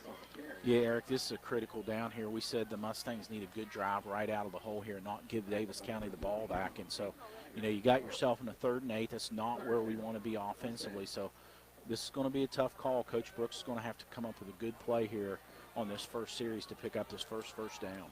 3rd down and 8 for the Mustangs on their own 40. Dropping back is O'Neal in the pocket, throws towards the left side, but a great catch by Falconite at the 50 as he readjusted his route to go towards the football and made a wonderful catch. Eric, I'll be honest with you, you couldn't have called that any better, but there's a lot more to be said about that. I actually think Maddox was intending on almost throwing that ball out of bounds. He thought he was going to get sacked, and Cooper, I don't know how you call that play. That was just a miraculous play by Cooper Falconite. A wonderful job indeed as Zeno across the 50 spins his way to about the 47 on forward progress. A gain of 3, 2nd and 7. You know, Eric, we're going to give a shout out tonight as this game continues. That's 3 times in the last 2 series. A series with a touchdown. Cooper made 2 great catches, but that catch right there, I've got to say, is probably the top catch we've seen by a McCracken County wide receiver this season so far, and it goes to Cooper Falconite. He's just having a wonderful night here tonight at Marquette Stadium. Mustangs trail 14-6, 10.5 minutes in the third quarter. Blitz coming as O'Neal over the middle. Dropped by Dunbar. Is tough throw, tough catch, and couldn't quite come up with it. Make it 3rd and 7. Yeah, Davon's having a little bit of a tough game tonight, and it's not his fault at all. Really, all the throws that O'Neal has made to Davon so far tonight have really been tough balls to bring in where he's going to get heavy contact across the middle of the field. I mean, those are catches you want to say, hey, the guy's got to make them, but he's really taken some really big hits just as he's made contact with the ball, and it's just made it difficult to bring in. So Davon's not had a good opportunity to bring the ball in tonight so far on receptions. 3rd down and 7 as O'Neal drops back. He looks, throws over the middle of the field. Dunbar's wide open, but he just let him a tad too much, and it'll be 4th and 14. Yeah, that was another, that's 2 plays in this series here where Davon really ran a nice pattern. He got past his guy, and he was wide open, and O'Neal just at the time before he was a little bit behind him, didn't allow Davon to get a hand on the ball there. He was a little bit too far out ahead of him, and Davon wasn't really able to bring that one in either. So 2 missed opportunities there for the Mustangs in this series, so they need to settle down. The big thing is here is to get a good punt, good deep punt, and this defense show what the adjustments they made at halftime. And so the Mustangs kick. It's a nice punt from Hutchins, and it will be fair caught around the 11-yard line for Daviess County. And so the Panthers have it 1st down and 10 on their own 11. And really here for the Mustangs a chance to really use field position as a favorable factor. Yeah, that's 2 great punts by Sebastian Hutchins. The last time he punted over 40 yards there, he punted at about 35. So 2 really nice punts by Sebastian has got him pinned down here inside the 20, almost inside the 15. So this is the opportunity for the defense. They've had to make the adjustments at halftime. They've got Daviess County backed up in a hole, Eric. This is a place they need to get a stop and get the offense back on the field. 1st down for the Panthers on their own 11. 10-10, 3rd quarter. It's going to be a toss towards the right side across the 11 out to about the 13. Gain of about 2, 2nd and 8. Yeah, but I like that stop, man. That was a nice set of tackle. It looked like everybody along that defensive front was over there, shifted over there left-hand side, Eric, and just made a really big wall there that the running back just couldn't get through. And that's what the Mustangs need to do. That's where I saw this defense being when we came into this game tonight. We didn't see what happened in those first quarter and a half. So hopefully this defense is settled down and will continue to play good along this line of scrimmage. They can stop this offense right at the line of scrimmage. Will make a big difference here tonight. 2nd and 8 for the Panthers. 9.5 minutes in the third quarter as it's a quarterback keeper across the 15 out to about the 16. Maybe to the 17 even. That'll make it about 3rd and about 4. Yeah, Eric, but that's what we want to see. I mean, here you got them in 3rd and 4, almost 3rd and 5. I mean, this defense, if you take the last 2 plays from line of scrimmage in that first half and the first 2 plays so far here tonight, the Mustangs defense looks entirely different than they did in that first quarter and a half. 3rd down and 4 for Daviess County on their own 17. 8:50 left in this third quarter. Mustangs trail 14-6. Alongside Jimmy Garrett, I'm Eric Chumbler here in the Baird broadcast booth. Snap is quarterback keeper rolling to the right. Not much there. Now rolling to the left. A lot more there, and he's going to get the first down across the 20, 25, out across about the 29. And that was just unfortunate misdirection that worked perfectly for Daviess County. That did. That was a good defensive play by the Mustangs. They did a great job covering. That was a right-hand sweep there. They had everybody over there. The running back, I got to give him credit. He took his time there and decided to turn back and come to the left-hand side of the field, which was wide open. But overall, that Mustang, they played a good first 3 downs here so far, Eric. They just need to continue to do that, and they're going to get a stop here. One other thing I do want to just note there, we talked coming into out of halftime at Chase Dassing's out for the Mustangs. It looks like Tristan Byer and maybe Zeno Cornelius is going to play some there on the defensive side. First down and 10 for the Panthers on their own 29. As it's going to be a handoff to Macy as he goes across the 30 to the 31. Not much there. Gain of 2, 2nd and 8. Yeah, Eric, I like this adjustment so far. And one of the other things that Coach Smith is doing, he's switching these defensive linemen out. He's bringing Seth Lacefield out and Q Bailey and putting in Gage Cunningham and Brody Phelps. So, man, you're gaining probably 100 pounds overall in weight when you bring in Gage and Brody when you take out Seth and Q Bailey. So he's putting a heavy package in here along this defensive line, and so far it seems to be effective. 2nd and 8 for the Panthers on their own 31. It is going to be quarterback roll to the right as Floyd throws over the middle. Wide open receiver at the 45 out to about the 48. Yeah, Eric, you know, that seems to be a weakness for the Mustangs. That's another throw wide over the middle. We saw a couple there in the first half. Mustangs didn't get a lot of pressure on Luke Floyd there. I don't think he's got a real accurate arm from what we watched so far in his first half, but you give a quarterback that much time, he's going to find somebody open.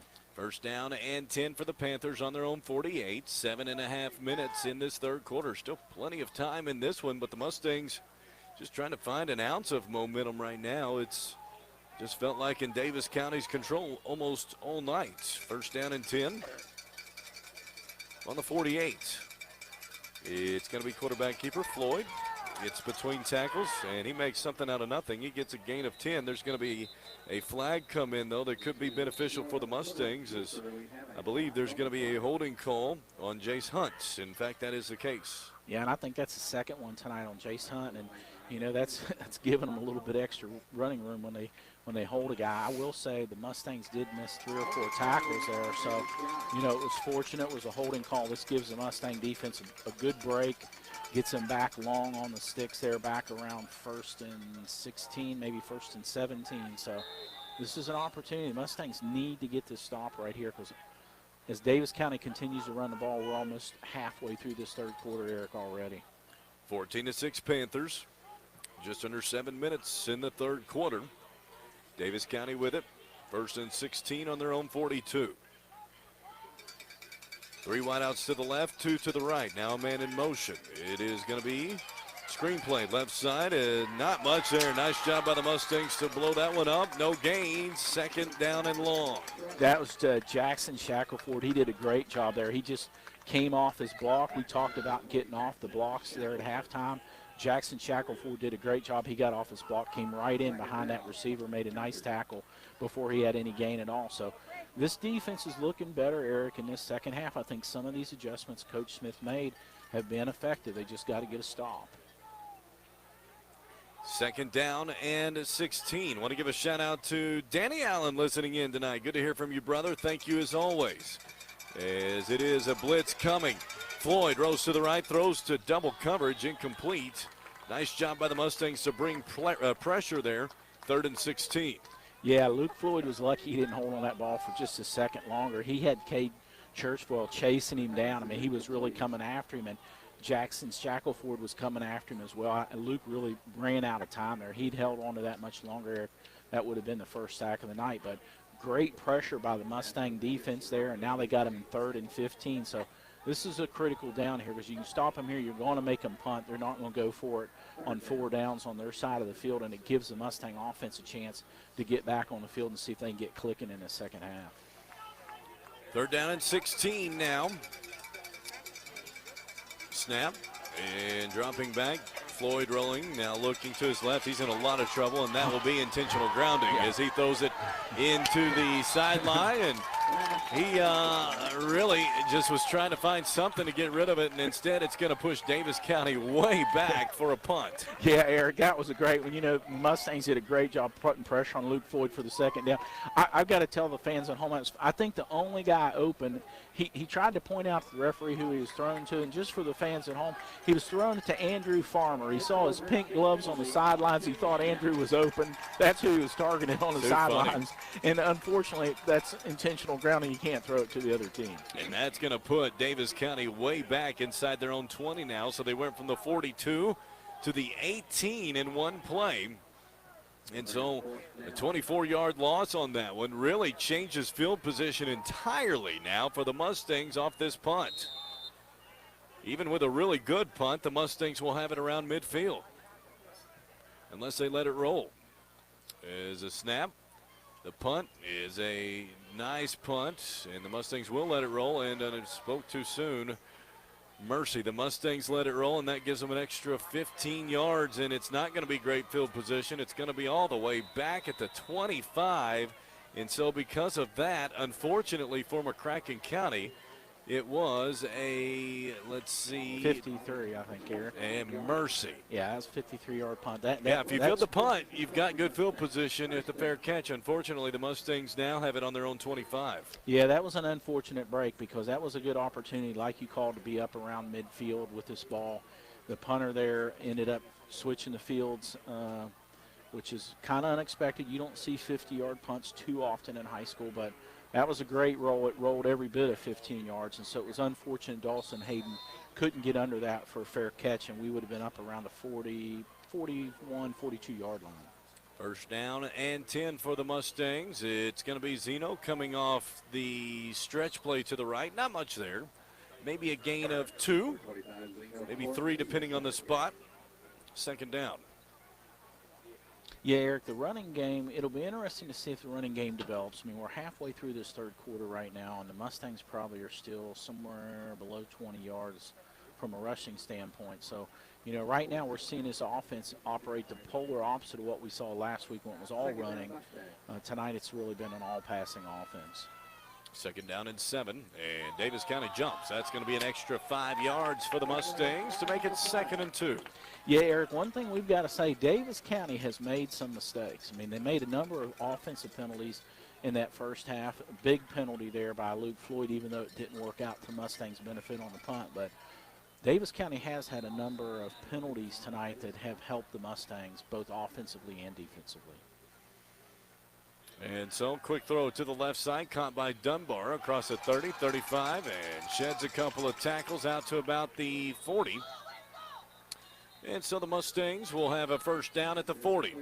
Yeah, that's been a play Maddox has looked for all night long. That's the second time tonight he's been able to connect with Davon out there on the far side of the field. Davon, you give him much open field, very much so like James Berrigan. He's got a lot of speed, and so there Davon was able to make a good catch, use his speed to get a critical first down here to start this drive for the Mustangs. First down and 10 for the Mustangs on the 40.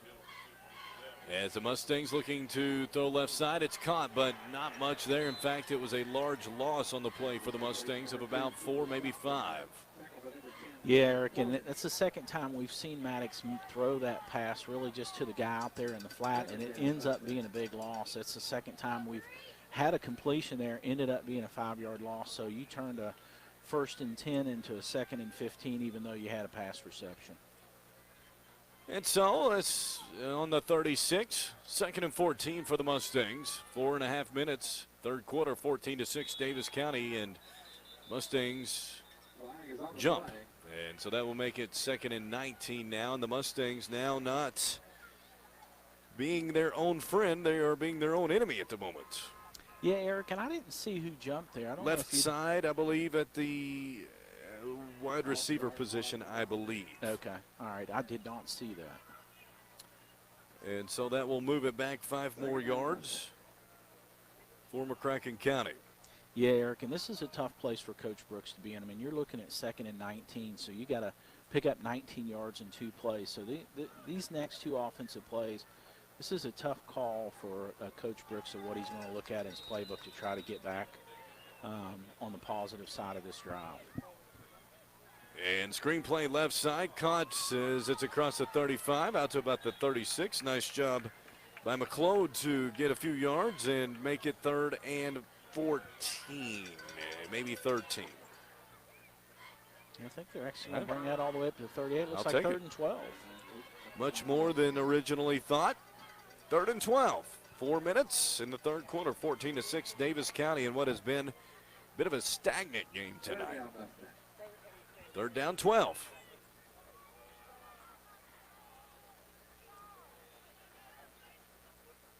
Dropping back is O'Neal. Pump fakes. Now looks left side, and it's caught by McClough, but well short of the sticks, and that will be about 4th and 5 at the 45 for McCracken County. And unfortunately, you were talking about putting a tough part of the McCracken offense in a position on 3rd and 12. It was a route that was not even going to go to the sticks, and unfortunately for McCracken County was dropped right where the catch was made. Yeah, those were 2 good catches by Luke. He did a good job. He did a really good job catching that. It was a high pass, but he was, like you said, 5 yards short of the sticks, and so this is a critical punt here for the Mustangs to try to pin Daviess County back deep here late in the 3rd quarter. 3 minutes left in the 3rd. It's a nice punt that will bounce at the 25, and Daviess will let this one bounce, thankfully. Inside the 15 to the 13 is where the Mustangs will down it.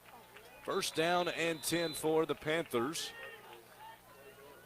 on their own 13, and right now the offense, it's stalled, to say the least, and you may need another big-time turnover by the Mustang defense to set the Mustangs up once again for a score. Yeah, Eric, this second half's played out much differently than the first half. I mean, the defense got a stop there, caused Daviess County to punt. They were able to switch the field there with that 50-plus yard punt, and the Mustangs offense didn't get clicking there, really didn't do well at all, and got way behind the sticks at 2nd and 19. So it's back on the defense's shoulders here to get another stop.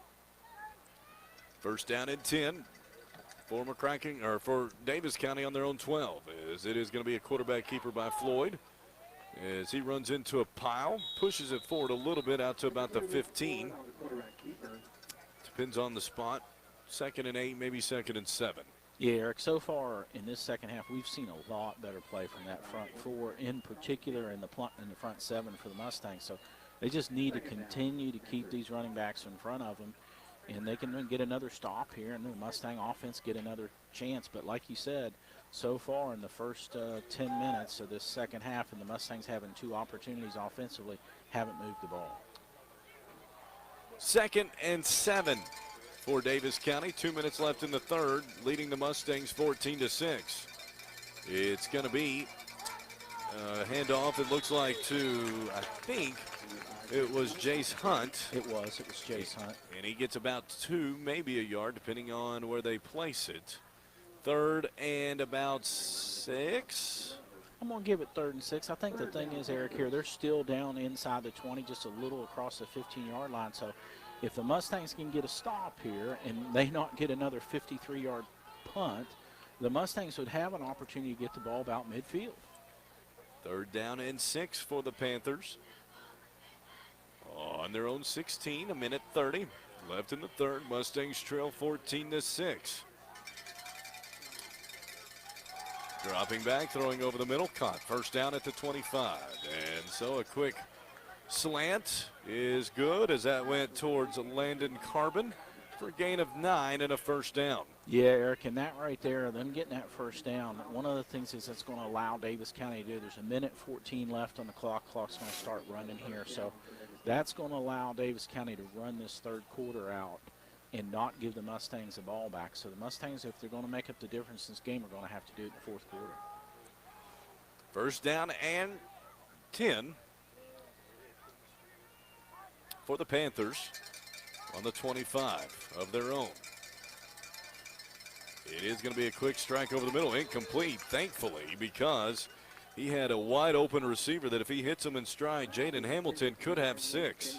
Yeah, he could have. He ran that slant right into the middle of the field where there was a little bit of open ground there. Luke just threw it a little bit too hard and went through his hands. So that's a good break for the Mustangs. Here it is, 2nd and 10. It stops the clock again. Like I said, be nice to be able to get the stop before we get into the 4th quarter and be down to that last 12 minutes to make up this difference. 1:11, 3rd quarter. Mustangs trail 14-6. 2nd and 10.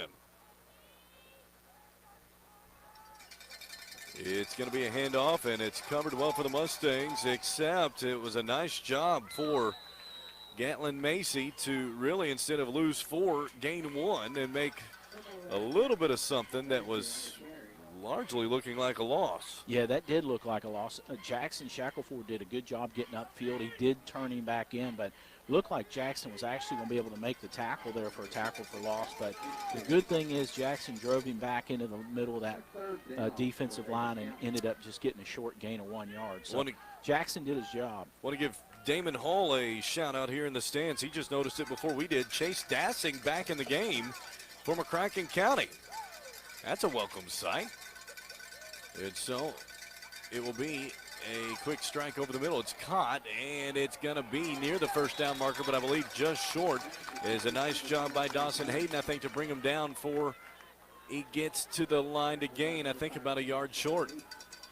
Now here's the thing. Davis County has the third quarter to think about what they want to do. They're going to try to draw McCracken off sides, and the Mustangs jumped. Unbelievable. Right before the third quarter horn sounded on 4th down and 1, the Mustangs jumped, and it will give Davis County a first down to end the quarter. I did not think, because everyone knew the clock was about to tick down, Davis County just said, try a hard snap real quick. And with a second left, the Mustangs jumped, and it will be a first down for Davis County. Yeah, Eric, that may be a costly mistake there. You wonder if Davis County would have went into the third quarter at the break here at the end of the third quarter, knowing they had 4th and 1, knowing it was over on the 39-yard line, and the Mustangs get a stop there. The Mustangs would have had good field position. So really you wanted Davis County to go into the break there between at the end of the third quarter thinking about, hey, we got a 4th and 1 on our side of the field. Do we really want to go for it, or do we want to punt? I would almost guarantee they were going to punt. I don't think you go for it if you have a one-score lead, giving your opponent less than 40 yards to tie you up. Yeah, and I agree with you 100%. So it's unfortunate we jumped off sides there, because you know, you just needed to give the coach a moment to think about, hey, this is a really punting situation. And now all of a sudden you've given them 4 new downs, and you're looking at 12 minutes left in this game. You're down a score. You know Davis County loves to run the ball and chew up the clock. So, you know, that was an unfortunate break on the Mustangs' part to jump off sides there. And so you breathe a little bit of life into Davis County starting this fourth quarter, and that's not where we want to be. But you still have them on their side of the field. The situation is here. This defense has looked much better. Just for the fans at home, I've got to say this defense has looked tremendously better than they did the first quarter and a half, as far as stopping Davis County, playing along the line of scrimmage really good, and tackling a lot better. So I'm happy with what I've seen out of this defense this second half. That was just an unfortunate error. And so unfortunately for McCracken County, they now will have another set of downs to work with defensively, as it is going to be a handoff to the back. Massey, he has nothing there. It's going to be a loss for the Mustangs. By the Mustang defensive front. Nice job.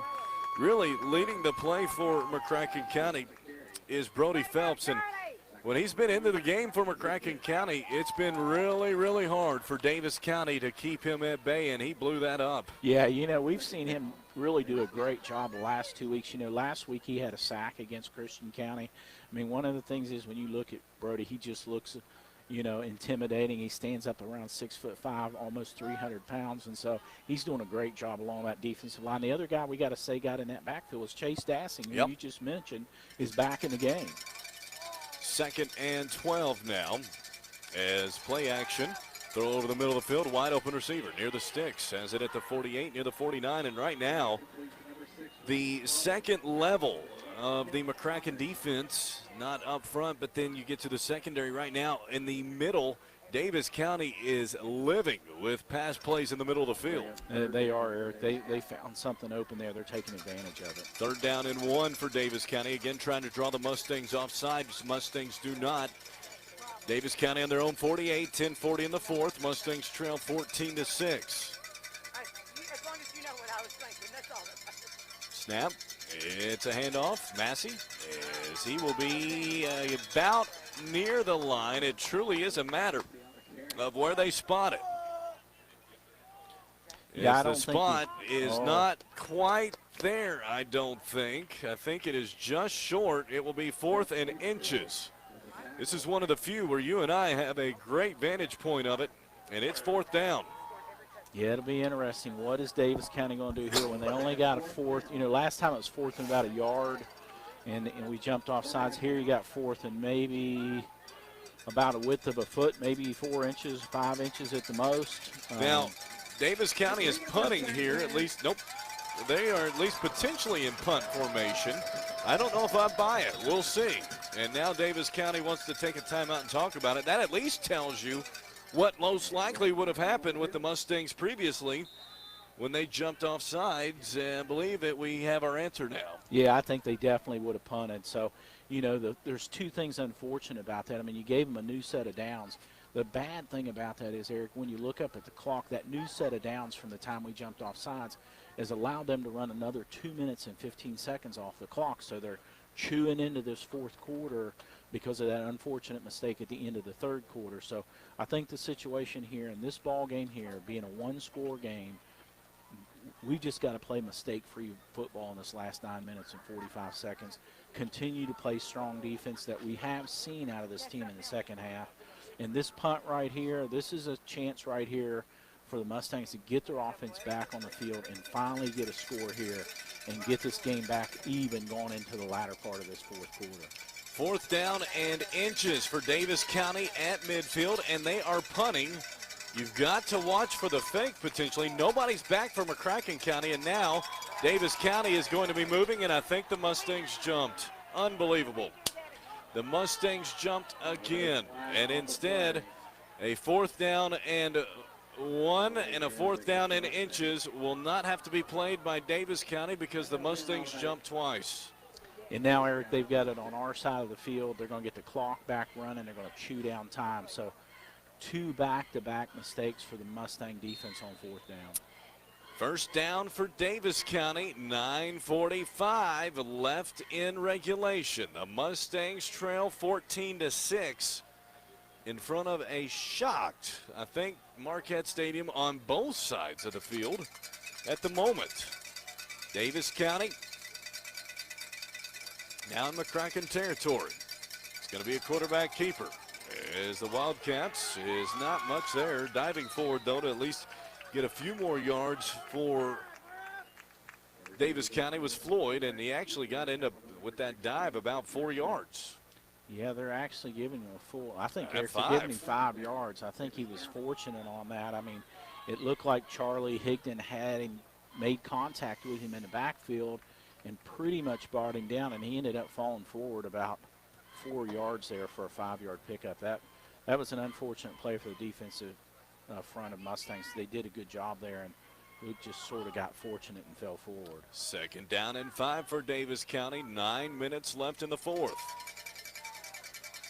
Snap. It is going to be a handoff. It's Massey. Not much there as he spins forward. If he gets anything, it's a yard, but I don't think he did. I think it's going to be 3rd and about 5. He didn't, and this Mustang front 4 and really front 7 continue to play good in this second half. I mean, other than those 2 faulty mistakes on 4th down, these guys have done a great job, Eric, shutting down this running game in the second half. 3rd down and 5 for Davis County. As we have 8.5 minutes left in the game, the Mustangs trail 14-6.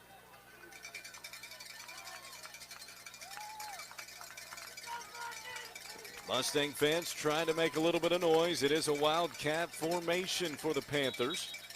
And it looks like the Panthers may have called timeout. They did. And so they will talk this one over a little bit more.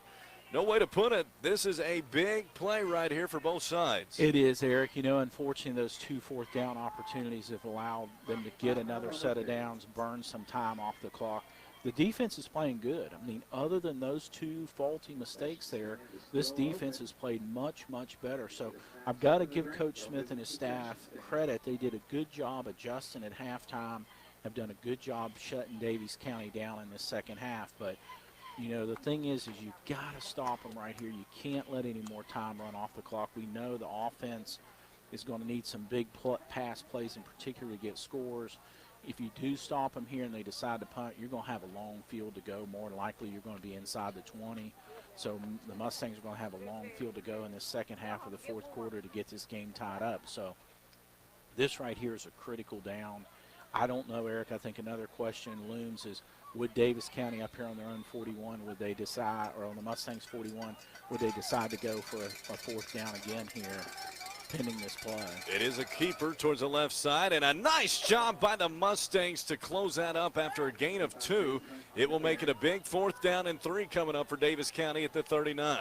Yeah, that was Charlie Higdon. He did a good job getting out there and stopping Jace Hunt. He was coming out of there. He's going to run that Wildcat here again and see if the Mustangs can get a big stop here.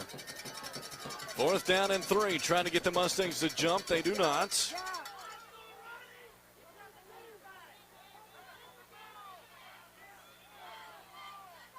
Snap. It is going to be a keeper again. The Mustangs may have closed it up. They did. It will be a drop for a loss. And the Mustangs get the stop. Nice job for McCracken County by Lacefield. Lacefield did a great job. Frankie Nutt did a good job, Eric. He came straight down the field there and caused Jace Hunt to turn back inside. Lacefield did a great job coming off his block and just being able to make the tackle. So that combination of Frankie Nutt coming down the field, boxing Hunt in, and Seth Lacefield making a great open field tackle has finally got the Mustangs to make a great stop here in the second half and breathe some life into this offense. The Mustangs can get back in this game right now. 7.5 minutes left in regulation. The Mustangs trail 14-6. It is going to be Zeno. Dances towards the left, and he's dropped down for a loss of about 2. That'll make it 2nd and 12. And right now, the run game tonight is just not there for the Mustangs. No, it isn't. And running here on first downs, causing the Mustangs to get a little bit behind the sticks. This is going to be the second time here in this second half that the Mustangs are starting at 2nd and long. Last time it was 2nd and 19.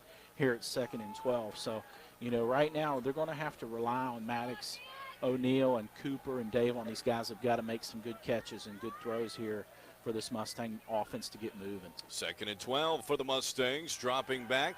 O'Neal pump fakes those over the middle. It's caught. A first down for the Mustangs inside the 40 to about the 36. A great job by Churchwell. Yeah, Eric, I'm laughing a little bit just for the fans at home.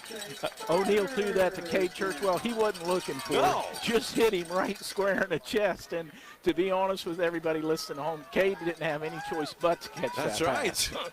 Cade was as surprised as we all were. It makes it 1st and 10 for the Mustangs at the Daviess 36. Dropping back, O'Neal looks, throws, right side, caught, and immediately dropped, I believe, as it was going to be caught by Falconite. He was immediately dropped around the first down sticks. It'll be a gain of about 9, maybe 10 for the Mustangs, pinning on the spot.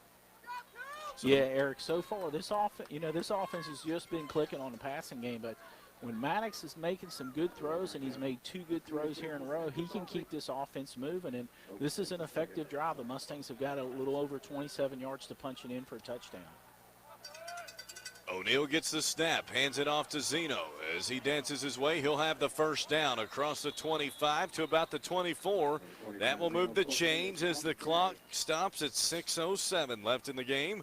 Mustangs trail right now 14-6. And so now it'll be first down for the Mustangs at the 24.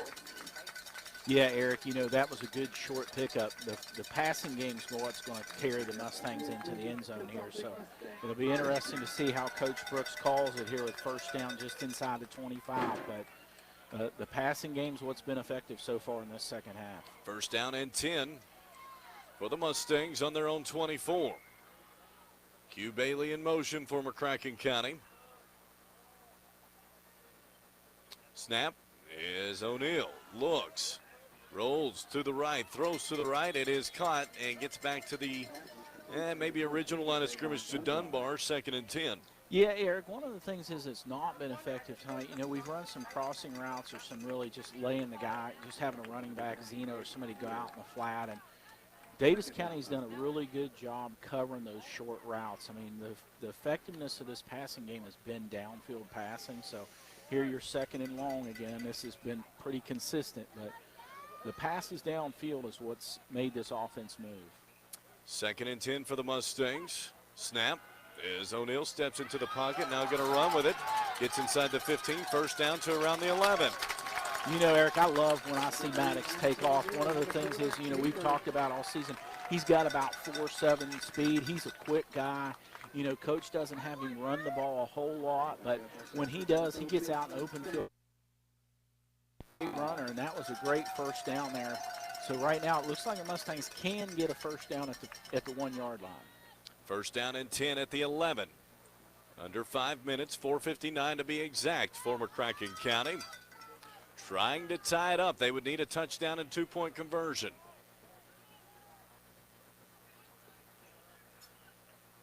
O'Neal hands it off to Zeno. Straight up the middle, inside the 10, down to about the 5. Gains about 5, maybe 6. Clock continues to run. How important is it potentially for a 2-point conversion coming up? Yeah, Eric, it is. That was the best run Zeno's had all night. I mean, it was only for 6 yards, but that was a critical 6 yards. I mean, this is really the first time that the Mustangs have been in a second and short, really almost all night long, but particularly in the second half. So that 6-yard carry was a good play for the Mustangs to start this set of downs off with. Second down and 5 for the Mustangs. Zeno again, he's hit at the line, and he's going to be dropped. No gain, that'll make it 3rd and 5. With 4:15 and counting, the Mustangs trail 14-6.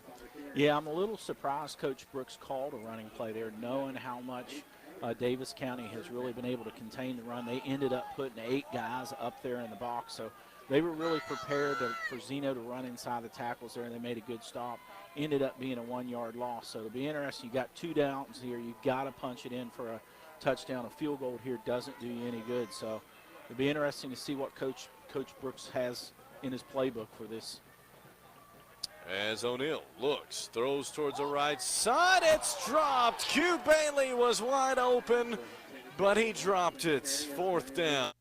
You know, Eric, I almost not sure that was intended for Q. I almost thought he was throwing it to Falconite, and Q just sort of run his route there in front of Falconite and ended up trying to make the catch there for the touchdown. But Q was definitely wide open. He definitely hit his hands.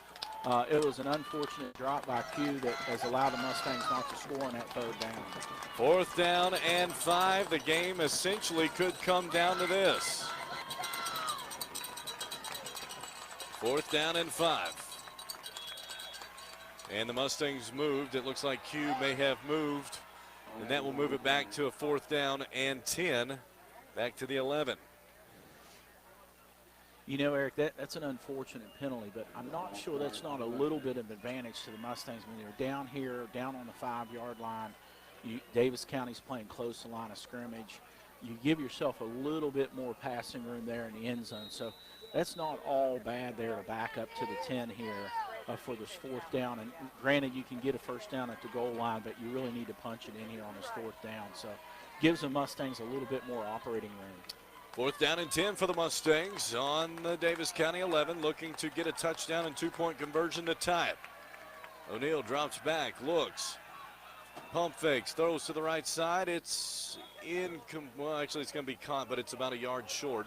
And that will be a turnover on downs for the Mustangs. Now, it's not over just yet. Daviess County will have it. 1st down and 10 on their own 2. They have to get at least 1 first down. The Mustangs have all 3 timeouts, but you've got to get a stop. You really can't afford really more than 1 first down. Yeah, Eric, that's really all you can afford here. I mean, you got 3:38. Like you said, we do have all 3 of our timeouts, which is important. It's good that Coach saved them for late here in this close game, but you know, the best thing that could happen here is the Mustangs get a tackle for loss and get a safety and get the ball back. I mean, that would be that'd be the icing on the cake there if you get a safety right here. No doubt. So it will be 1st down and 10 for Daviess County on their own 2.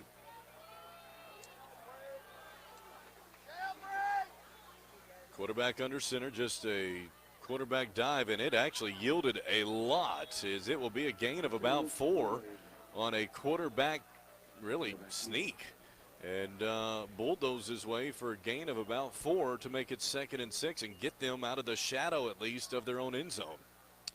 Yeah, it did. It gave them a little bit of operating room there. They just got it almost to the 6-yard line, so it was a pickup of about 4, and so You got 2 more downs here. The clock's running. It's still over 3 minutes. So this play right here, Eric, to me is critical. If you can get a stop here, get a timeout, you've got an opportunity to get the ball back. 3 minutes left in the game. Mustangs trail 14-6. Panthers with it. It is going to be another handoff. Mustangs hit him in the backfield, but he does dive forward for a gain of about 2. That will make it a big-time 3rd and 3, possibly 3rd and 4. I'd say 3rd and 4 for Daviess County. And so it will be another timeout for McCracken County. You know, one thing, Eric, interesting enough, they spotted that, just really almost barely gave him I don't even think they gave him a yard. They kept that back there just outside, just this side of the 6-yard line. So what looked like maybe was a 2-yard gain, it really has left him back at 3rd and 6. And so the Mustangs, really a big moment here, as they will try now to find a way to get a stop. They've got a chance now with Daviess County where they are. If they can get a stop, great field position potentially coming.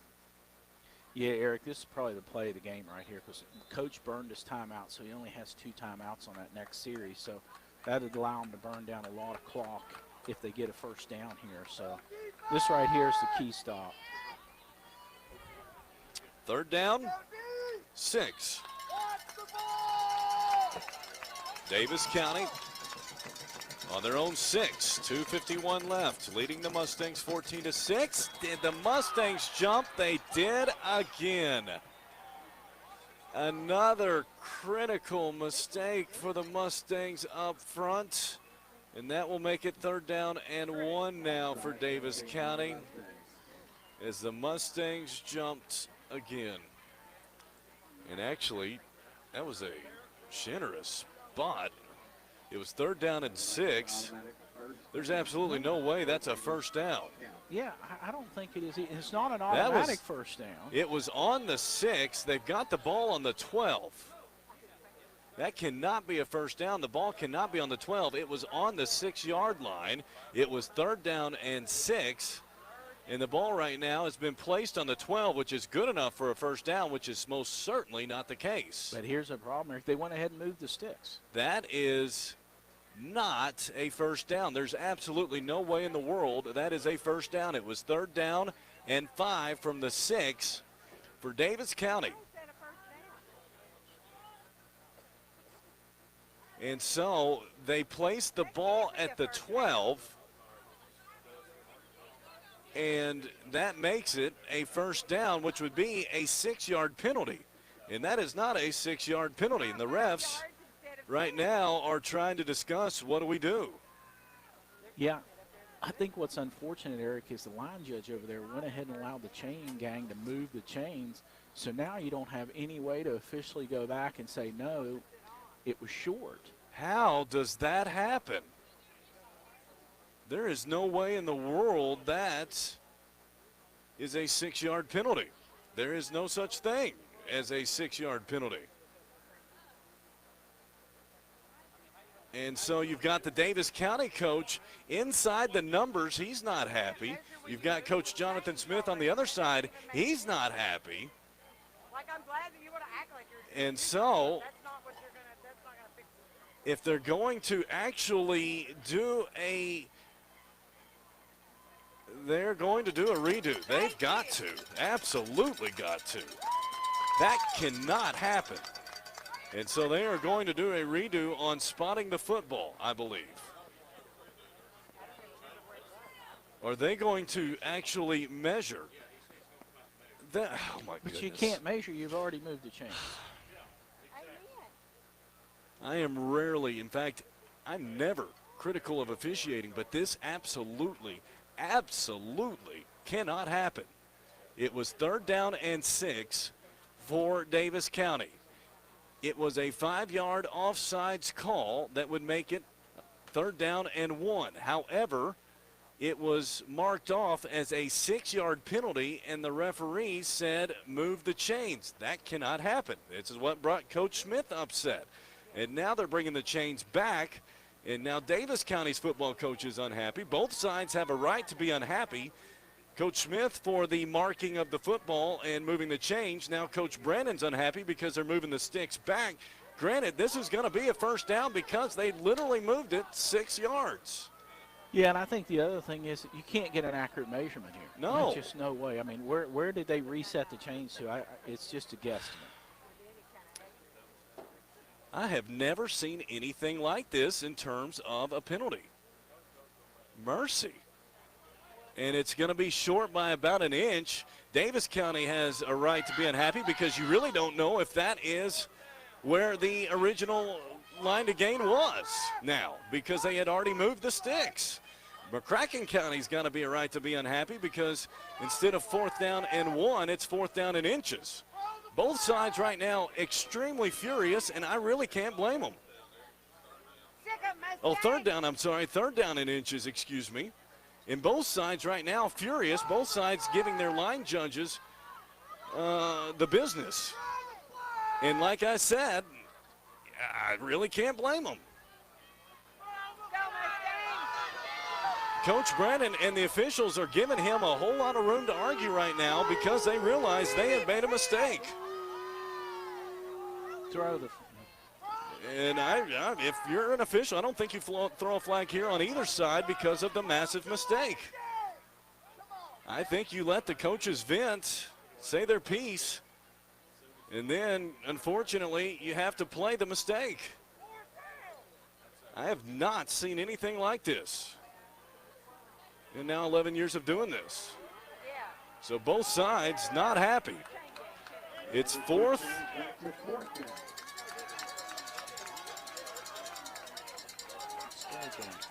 Don't move, Mustangs! Do not move! And so it is 3rd down and inches after the 6-yard penalty. And now the officials coming together once again.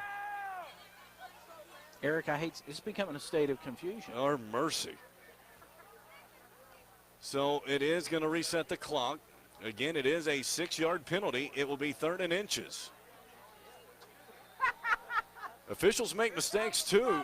I don't fault them for making mistakes, but mercy, this is one costly one really for both sides potentially. I have not seen both sides so furious at the same call. Normally if you have an issue, you see one side happy, neither is happy. Yeah. 3rd and inches, here we go after the 6-yard penalty. Could all come down to this. 2:35 left.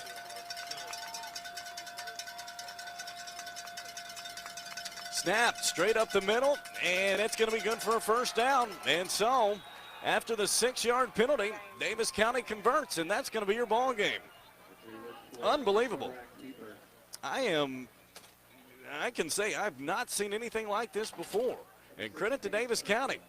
While they're not happy with the officials, they were able to overcome it, and they got the first down. First down for the Panthers with 2:17 left. Two timeouts for the Mustangs. Technically not over yet, but they can use a lot of clock. Yeah, Eric, here you're going to have to get a stop right here on first down.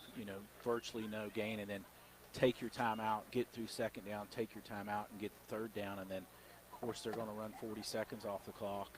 And so this is a situation here for the Mustangs. If they would get the ball back, they'd be down probably less than 30 seconds.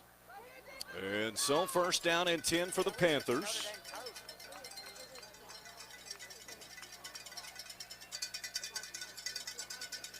What a weird sequence of events, to say the least.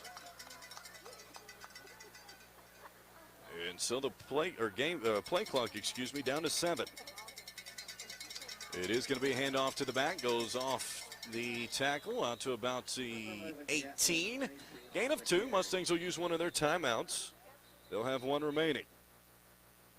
So yeah, Eric, that 1 remaining will get them to 3rd down, and then they're going to have to punt. So looking at that clock, the Mustangs could be under the 20-second mark. The good thing is if they do cause them to punt down here inside the 20, if they can get 2 more stops, the Mustangs would maybe get the ball around the 40-yard line and not have too long a field to go in those 20 seconds. But this is going to be a difficult 2 downs here. The Mustangs have got to get a stop or this game's over. And so both teams about to come back out on the field. And the difference in this one, the winner of this game gets a home playoff game in 2 weeks. The loser of this one is on the road in 2 weeks, traveling to somewhere in Hardin County near Elizabethtown.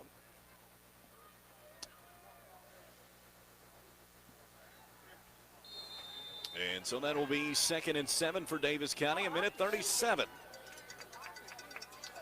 left in this one.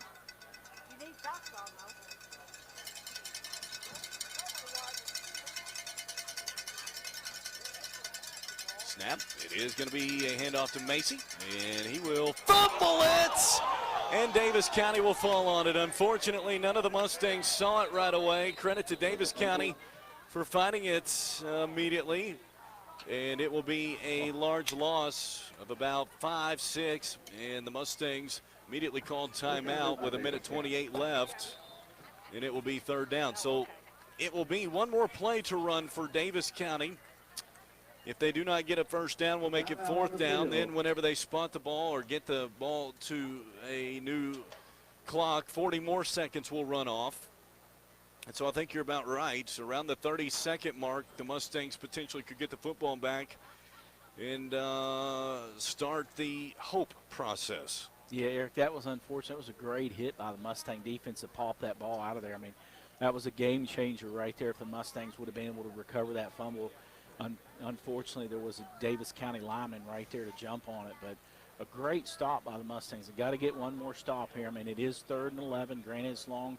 You got to assume that Davis County is going to keep the ball on the ground here to try to consume some clock. So, you know, you just got to hold them one more down here and then get that offense back out and have a chance. I think the big thing about the offense here at the end of the game, not only do you got to punch it in like you talked about earlier, Erica, but you got to punch it in and get a 2-point conversion.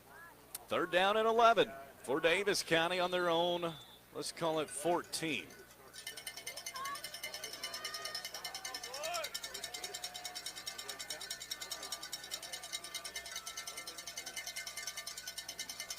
Snap, and it's going to be a quarterback going off in. Cuts it across the 20, and there's going to be a flag on the play. And that will make it 4th down. And right there, Davis County will punt. Stops the clock with the penalty. And for the Mustangs, unfortunately, the penalty, if you move them back, that takes even more time off the clock. I imagine the Mustangs will just let them kick.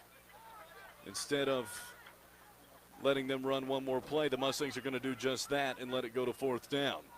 It is a hold against Davis County.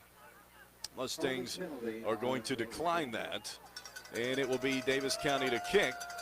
And so the clock, now the beautiful part for McCracken County is instead of a 40-second clock, it is now a 25-second clock. And so with the Mustangs really buy 15 seconds of game time due to that penalty. And so Dawson Hayden will move back for McCracken County. Davis County will punt it. And right now, Coach Brennan is not happy on the Davis County sideline. I'm not certain. I did not see what he was unhappy about, unfortunately. And so I'm not certain what they're upset about over there. They think the clock should be running, Eric, is what they think. And so Davis County is going to let this go to 0 and then call a timeout. And so that is where we stand with the clock stopped. 1:21 left in this 4th quarter. Game's not over yet. The Mustangs now will get the football back with still decent playing time left. However, no timeouts for the Mustangs in what has been a wild final few minutes. I don't think either side right now is planning to send the officiating crew Christmas cards, but they still trying to win the game. No, I don't think there'll be any Christmas cards. And, you know, as you mentioned earlier, a lot of times we eat at Applebee's after the game with these guys. That's right. I'm not sure I'm going to sit real close to them tonight. I'll be honest with you. I think we'll sit on the other side of Applebee's this evening if we bless them. This is a great officiating crew, and sometimes it doesn't go your way tonight. And right now, both sides about as furious as can be with them. But if you're looking at the game right now, if you're McCracken County, you got to focus. You're going to get the football back. Decent field position with about 1:21 left and a chance really to find a way to come back and have one last chance. Yeah, this is a key right here. I think a key for Dawson Hayden here. Of course, he did have a fumble earlier in the game. One is to hold on the ball if he catches it, but two is not to let it roll and roll out 50, 55 yards like it did that other time. So Dawson's got a lot of pressure on him here. He's got to make the right decision. It is a high, wobbly punt, and Dawson will catch it at the 48, and the Mustangs will have it right there, first down and 10.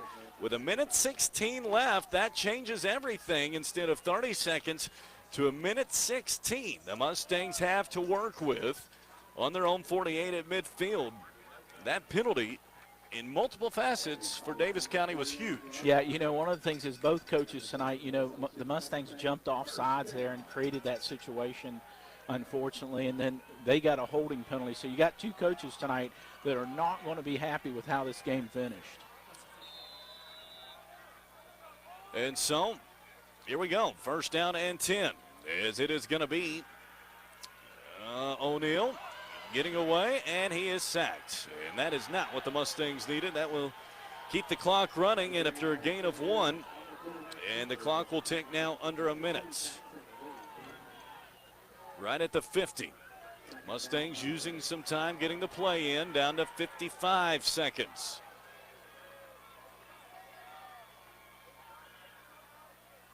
Dropping back, looking, throwing to the right. It's almost picked off. It's incomplete. Well, that was unfortunate. That was good coverage there. It did stop the clock, Eric, with 43 seconds to go. But, you know, right now the Mustangs have got 2 downs to get this first down. It's going to be a pass interference on Davis County. That will be huge for McCracken County. Moving it down a little bit more with 43.7 left in regulation. That will move the Mustangs up. So the defender got there just a little early and came over Cooper's back there before the ball got there. So that was a break for the Mustangs. It gives them a new set of downs as well here at the 40. Looks like it's going to be right at the 40-yard line. And so they'll mark this one off.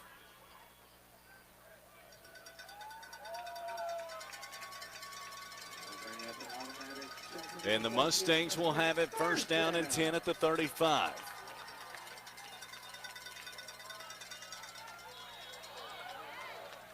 And so McCracken County, looks like a flag has come out on the far side of the field. Right now, Davis County is about as unhappy with the officiating as one can be, as Coach Brandon is making his way out onto the field a decent amount to state his case. It's a sideline warning on Coach Brandon and the Panthers. And so that will move the ball none unless it were to happen again. First and 10 for the Mustangs on the 35 of Davis County. Here we go. 2 wideouts each side. Dropping back, rolling to his left is O'Neal. Looking, throws to his left. It's caught. Unfortunately, Dunbar falls down right there. Clock will continue to run. It is going to be short of a first down, so the clock is at 30. It's ball on the 26. Clock down to 26. Snap, O'Neal looking. He's going to pump fake. He's looking towards the end zone. It's picked off. Only a Panther there, and that will do it. Davis County will win it tonight. Final score 14-6. And the Mustangs fall tonight in heartbreaking fashion. Oh, Eric, that was unfortunate. All the Mustangs needed there was just a couple yards to get another set of downs and to get the clock stopped. And unfortunate, Maddox decided he'd throw it long. There was 2 guys back there covering Cooper Falconite. He ended up throwing it a little bit long. The defender stayed behind Cooper and made the interception there to end this ball game.